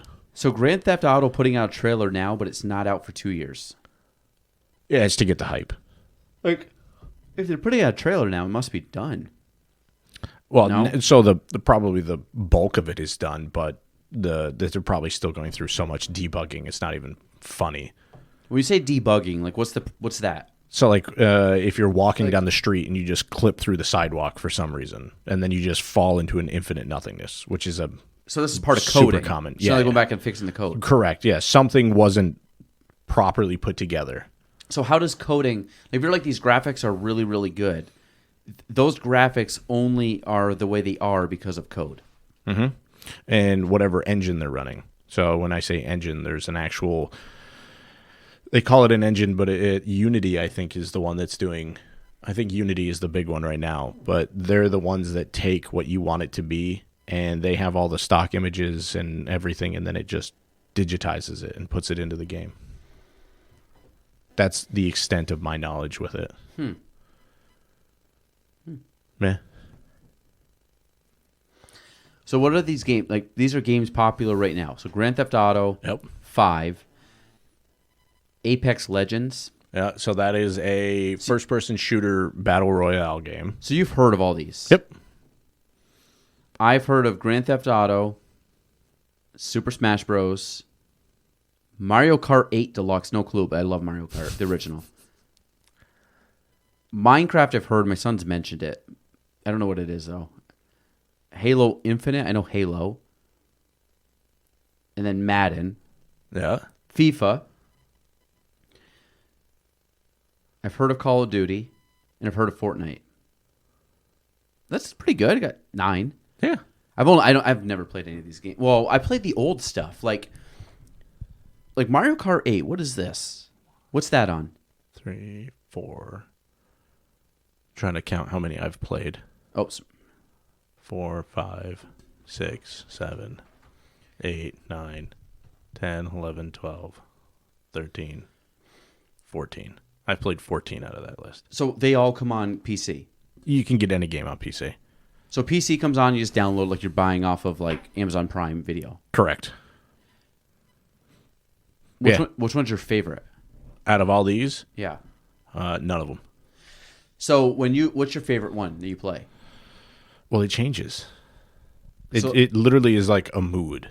It's So- if I'm in the mood for where I don't have headphones on and I just want to be by myself, I will take the slowest building game known to man.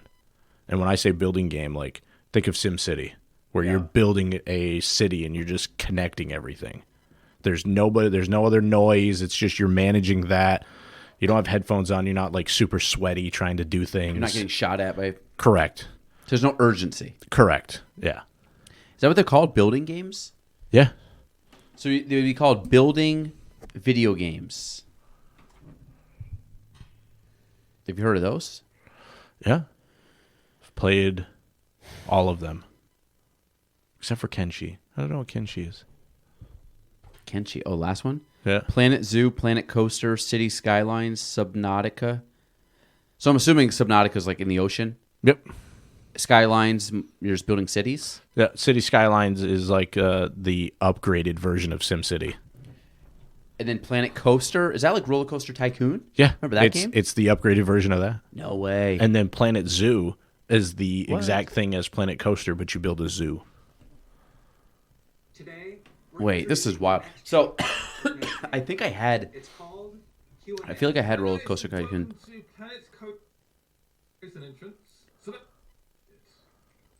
So I mean, if you're like a civil engineer, this would be like dope.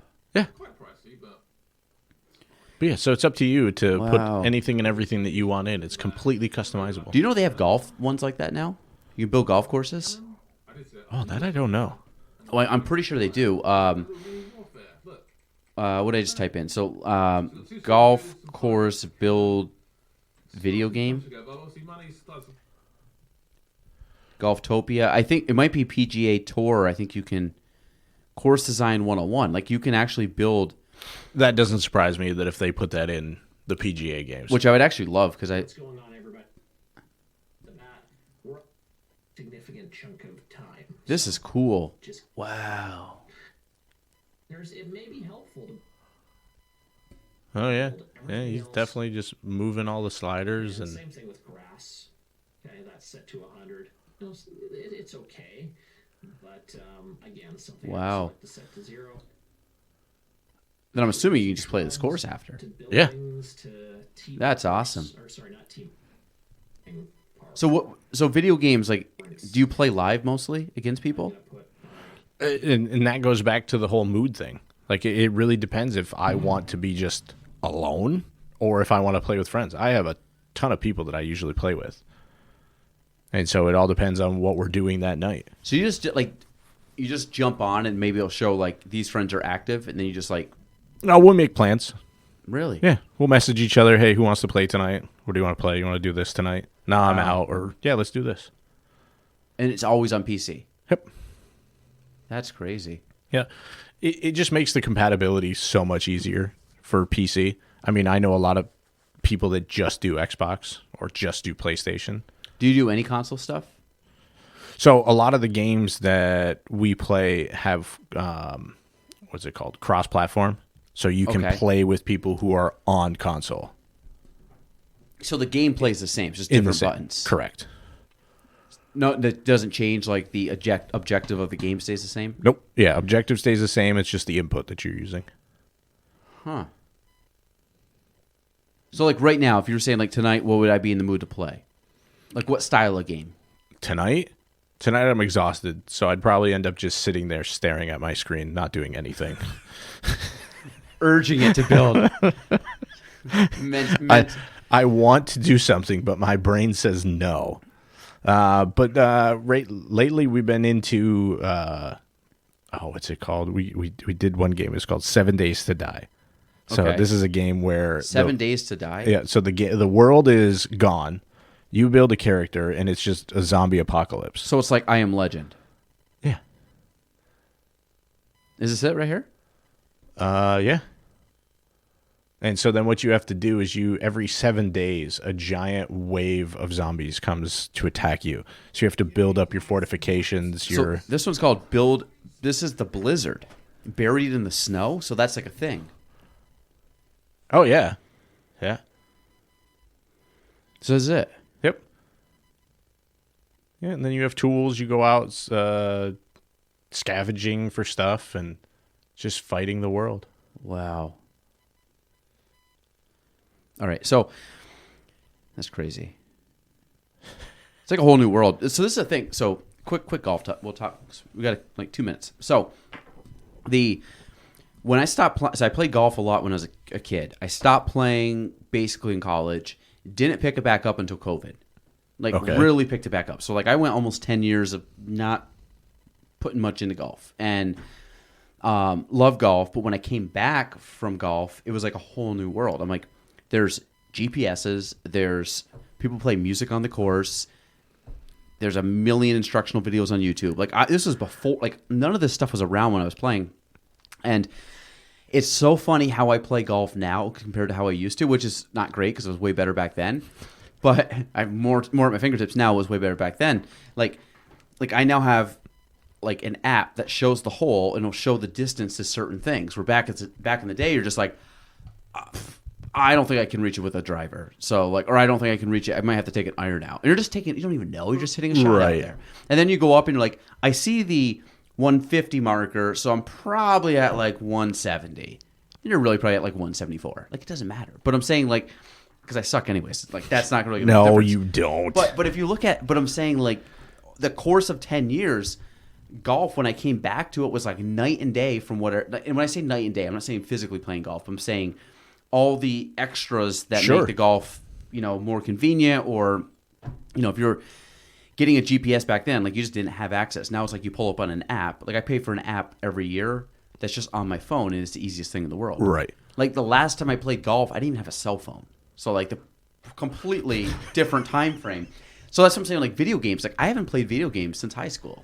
So like when I look at all this stuff, I've never played live. I've never played Xbox Live. I never.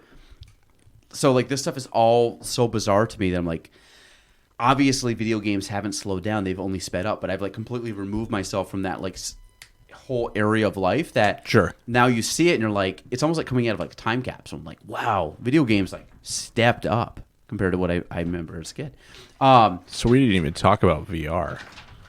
Which is, so I also know Andy Foster came on here one time and he told me that he has a VR golf game where you can hold this little golf stick, club, whatever.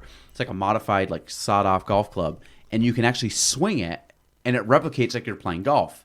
So it's almost like we're talking about like a golf simulator, but you're not using your own club. So I'm like, that would be wild, because I played like Tiger Woods golf, which was amazing years ago, and like I would think it'd be fun just to sit there and like swing in.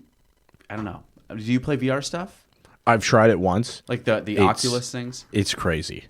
Like, you got to be ready for it. Like, it's cool. Oh, yeah. I think it'd be just weird. I just think we like.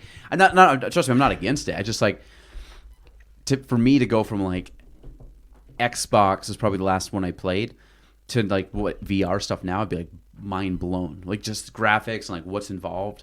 Oh yeah. We pull up those old games. Like remember Zelda? Mm-hmm. Like you pull up like an old Zelda game. They played an N64. Like was it? I mean, if you're going with 64, you might as well just say 007. GoldenEye. That's the only one that mattered. Exactly. What's it called? The Ocarina of Time, however you pronounce that. Ocarina. I had this game, and I was like, "This is a really cool game." And then you start seeing the graphics, and like these graphics suck compared to what you normally see. Like, right. But at the time, I was like, Zelda's a dope game. And all I ever really took away from those is, "Hey, listen."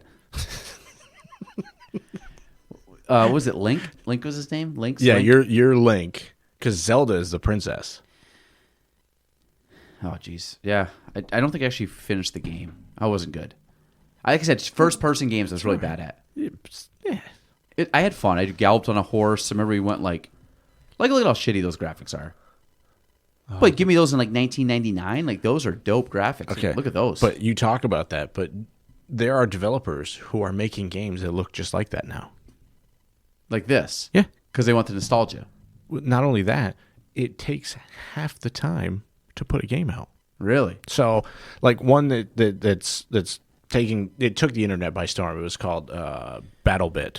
I think it's called BattleBit. So basically, take like Minecraft, okay, characters that are the blocks and the boxes, okay, and then put them into a. Is this it? Yeah. So as you look here, look at how everything is just Awful. That's the graphics. But this game it's starting to get like awards for the best, and I don't even know how they tell, but the best way that firearms handle with bullet drop and spray patterns or handling of them. What is the most, what's the word? What is the best graphical game? Best graphical game?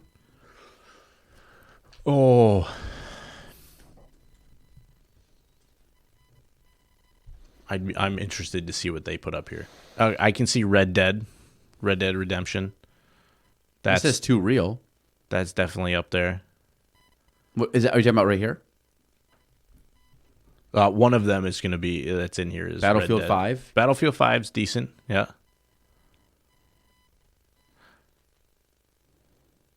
Oh, Microsoft Flight Simulator.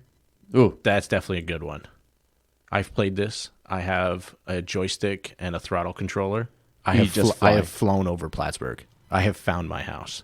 really? Oh yeah, yeah. You can fly a little plane around. You can launch from Albany, fly up, because the game was made before the airport was here.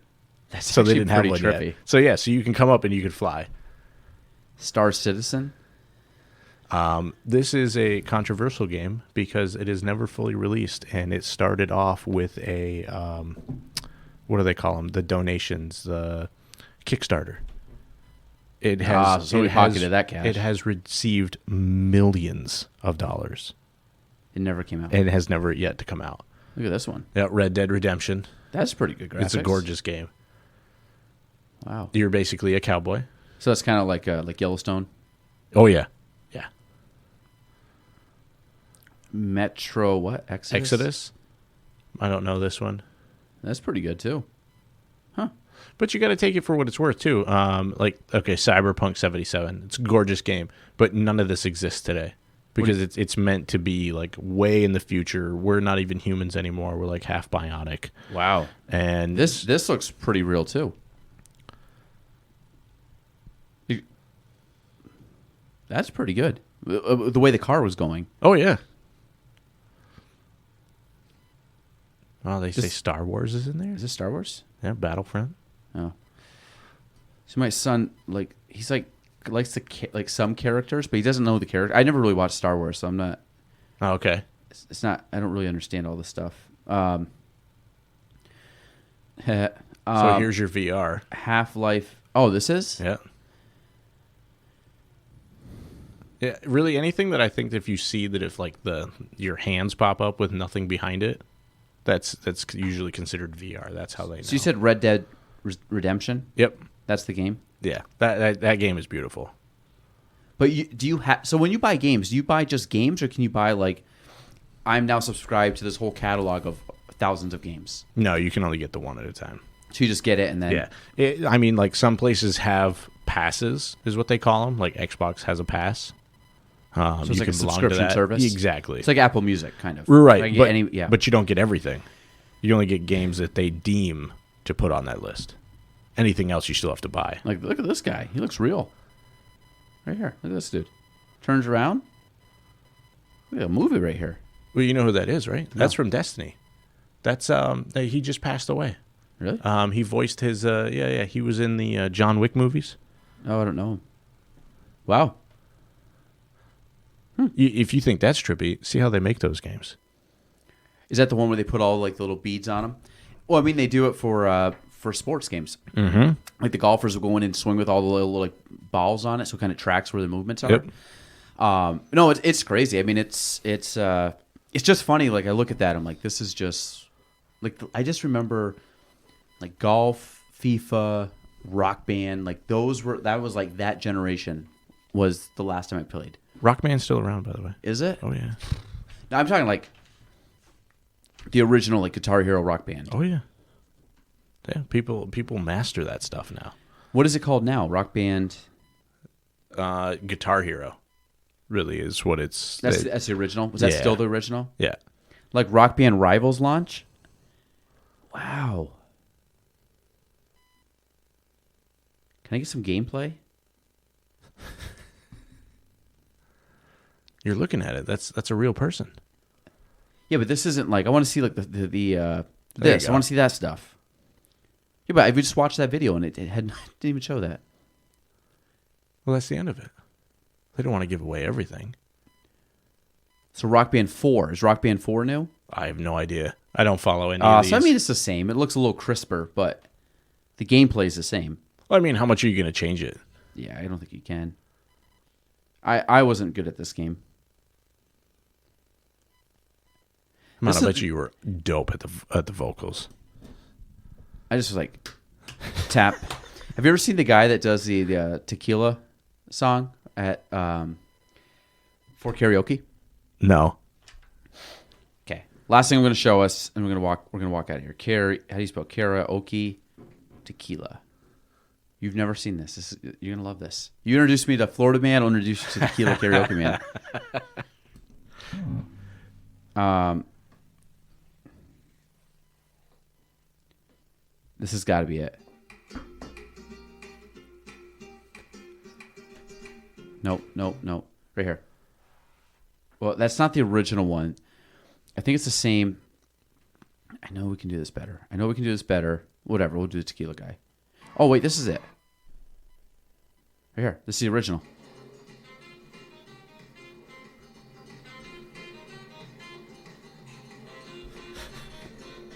It's karaoke right here.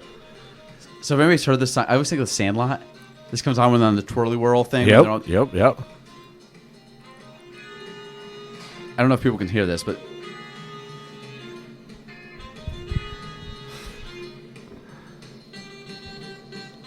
Tequila. so the song has 3 words in it. They say tequila 3 times. So he gets up and sings. He goes and does karaoke and just says tequila. Sorry, folks. Yes, but I thought that was funny. The only thing I want to really mention about golf, Chris Favreau is now a golfer. He's in golf. He was part of the, I'm just giving a plug for both FDK for the Kids Charity Golf Classic, West Bay Financial Group, formerly in West Bay Plaza. I think that's where they started. That's Okay. what They're on got Court the Street name. now. Yep. West Bay Financial Group, formerly at West Bay Plaza, currently in Court Street. So West Bay Financial Group was the title sponsor. You played, Chris Huckrow played. Yep. You self-proclaimed not good golfer. You wrote in here golf how bad I am, and still beat Ryan Lee. So what we want to do, Ryan, I hope Ryan listens to this, but we love Ryan. But this is, so I want to just set the tone. I want to set this stage. So with golf tournament we put on every year, FTK, Ryder Cup, match play style event. It's awesome. A lot of great people involved. Me and Chris get paired up in the first match. Yep. First match. Super pumped. Actually, it was a fill-in. We had a kick out. I wasn't supposed to play, but I got in. So I ended up playing with you in the morning. Absolute blast. Which you made my golf score that game. Okay. Well, I it's a even team told sport. I even told the next person that I golfed with, I said, I want you to know that Galen would pick up my ball, clean it, tell me what club to use and how hard to swing. And where to aim. And that's how I did so well, because I expect that of you, and he said no. Who'd you play with the second I round? can't remember. Curious to see who it was. It's probably someone like, they're like, I suck just as bad, bro. No, so this is the thing. I'm like, I asked you from the start, I'm like, where are you, like, where is your miss? Like, where do you have a tendency to miss? And that's all I really want to know. And I think you said I usually chunk it or I slice it. Yep. So I said, okay, perfect. So the chunk we can fix. You're just going to move the ball back slightly in your stance. Easy, because you're just shallowing out too early. And then we said kind of this like little slice, moving the ball back in your stance helped a little bit on where the club path was going. And then we basically just said we're going to air, knowing you're not going to ever miss left. We're going to air a little bit left. So if you do happen to hit it right, which is typically your natural shot shape, it should at least go where we want it. Or if it doesn't, we miss on what we call like non-short side. Like you miss on like the fat part of the green or where you have room. So all I did, just told you to move it back in your stance and just aim here. I don't like fixing people's swings. So I'm like, you can't do that in a round. I can fix your setup and I can fix where you aim and then just swing. So like your swing never changed. But you had a ton of shots from like 100 to 130 yards where you just like got up. I'm like, aim here. Whatever club you want to use. I didn't really pick the club. You didn't. No, you didn't really. Yeah, you're just like, I can hit it this far. I'm like, perfect. Take that, aim here, move the ball back slightly, now go. And like the amount of times you just kept the ball in play. That's it. You just kept the ball in play. Yeah. And then so we have a great match. I forgot we were playing Ryan and who was the other one we played with? That first. It was It wasn't Jeff. No, he stuck with me the whole day. Now I actually feel terrible. I'm drawing a blank. I forgot who we played with the first round. Oh, it's going to drive me crazy. Doesn't matter. They lost. So we Oh, it was Derek. It was my brother-in-law. Yes, that's Derek. Yeah, I was like, I'm trying to think. Yeah. I'm like, it doesn't matter. It doesn't matter about Derek. We beat him. So we end up playing. So we're down on the 8th hole. So basically, we go in the 9th hole. We have to win to tie, or if we obviously tie or lose, we lose. And in match play, you don't really want to lose because that's you're giving up. Yeah, the way the point systems are. I hit the ball. Chris hits the ball. We're both not in great spots. Mm-hmm. After that, we're in play. We're like they weren't great t-ball shots. So then we're both on the far right side. Par 4, I think one of them gets on the green. Yours went up on the green. No. I'm saying Ryan or Derek. They kind of like hit whatever. They were up around the green. But the thing is, we have to beat them. So like if they tie us on that hole, we lose because they just couldn't lose the hole. So then our second shot, I hit a terrible shot, and you hit a far right shot, and now you're like. We're both kind of like pin high way to the right. We almost played the same ball, I feel like. We were almost in the driving range. Yes. People question that. We were not in the driving range, which would have been out of bounds. Close. It was close. I would probably say within 5 feet, 10 feet. Yeah. But it definitely wasn't. You have to hit it really far right. So we get up. I hit a okay shot. I don't even know. I may hit the green. I don't think I hit the green. No, I didn't hit the green. I was short. You get up and proceed to... I'm going to use the term from Jay Billis, skull fuck the ball. And the ball had so much top spin on it that you missed a tree, it went in the rough, and had so much speed. Luckily, the green sits up on top of like kind of a mound, and it was tall grass, so you skull fucked it, went through, got caught up in the tall grass, which slowed it down tremendously, and you had the rise of the hill. So you proceed to put it on the green 20 feet above the hole. I'm going to say this because, again, Chris is an unknown handicap. It was not a great golf shot, but it's the golf shot we needed at the time. Then you get up, and I'll give you credit on this. So we're looking at this putt. And anybody who's played the 9th hole, this is at North Country. It is a small green, a severe back to front. Like it is the toughest hole. I'm trying to think if number 10 is harder. No, 9 is by far the hardest green on that course. You're 20 feet above the hole. The hole's in the front. So it's just a bad place to be. Yep. But you're on. We got a putt. So I remember I'm like, okay, it's going to be quick as hell. It's going to break. Don't really know how much it's going to break because it always breaks weird. So then I'm like, I feel like you should putt it here. And like basically rolled over this point. Like this is the hole. And then you kind of like stalled. I remember you looking at it and you're like, I got this. And I'm like, all right. You like basically shook me off. I was like catching and you were just like the pitcher. You just shook me off.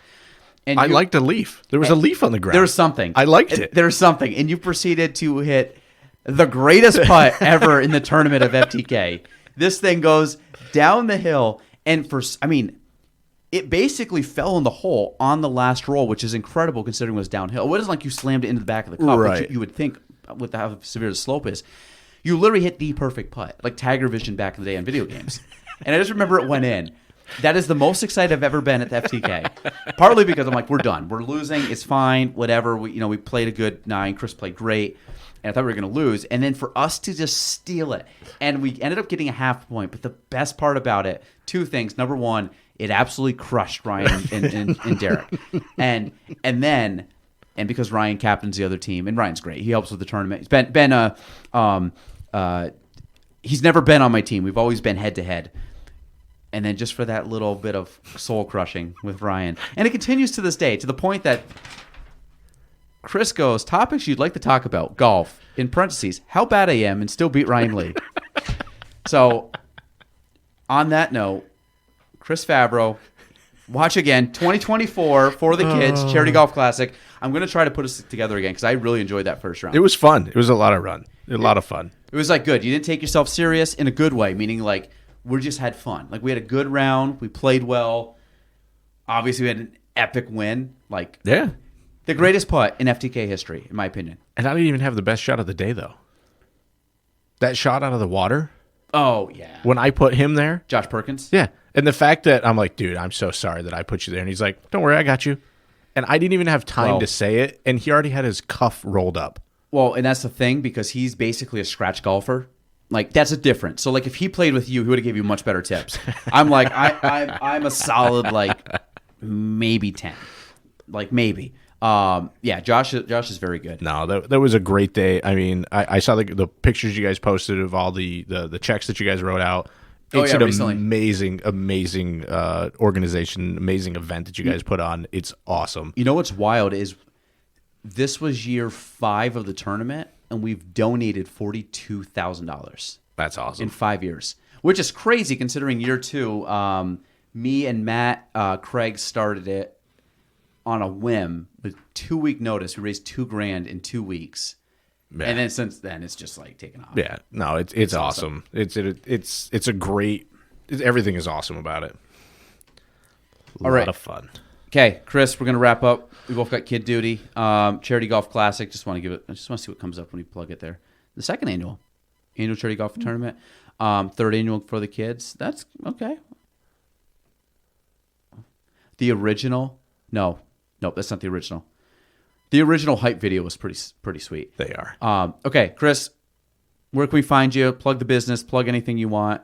Yeah, you can find me at West Bay Financial Group, 53 Court Street. All right, for any life needs at this time. Can't talk about anything else. Legally. But I'll be there and don't plan on going anywhere. This has been a lot of fun. This is good. First podcast? First I should have podcast. asked you before we got started. Yeah, no, first one. First podcast, second in the family, meaning Adriana knocked it out of the park when she first came on. And that's it. I feel like you guys are great North Country people, great North Country folks. Back, like I said, you're back in solid ground. So, which is weird. You like showed up and I'm like, I don't know who this Chris guy is. And Chris is like, yo, bro, been here forever. Now he's back. Okay, episode 254, Galen Trombley Show. Christopher Favreau, Favreau, Canadian. Oh, What's very French? But very French. French. Yeah. What was Adriana's maiden name? Van Eycken. Oh, jeez. I gave her a more French name than she had. That's why. Yeah, that's living what's in that? Canada. Netherlands? It's Dutch. Yeah. Wow. Good thing she went Favreau. It's easier to say. Right? Yeah.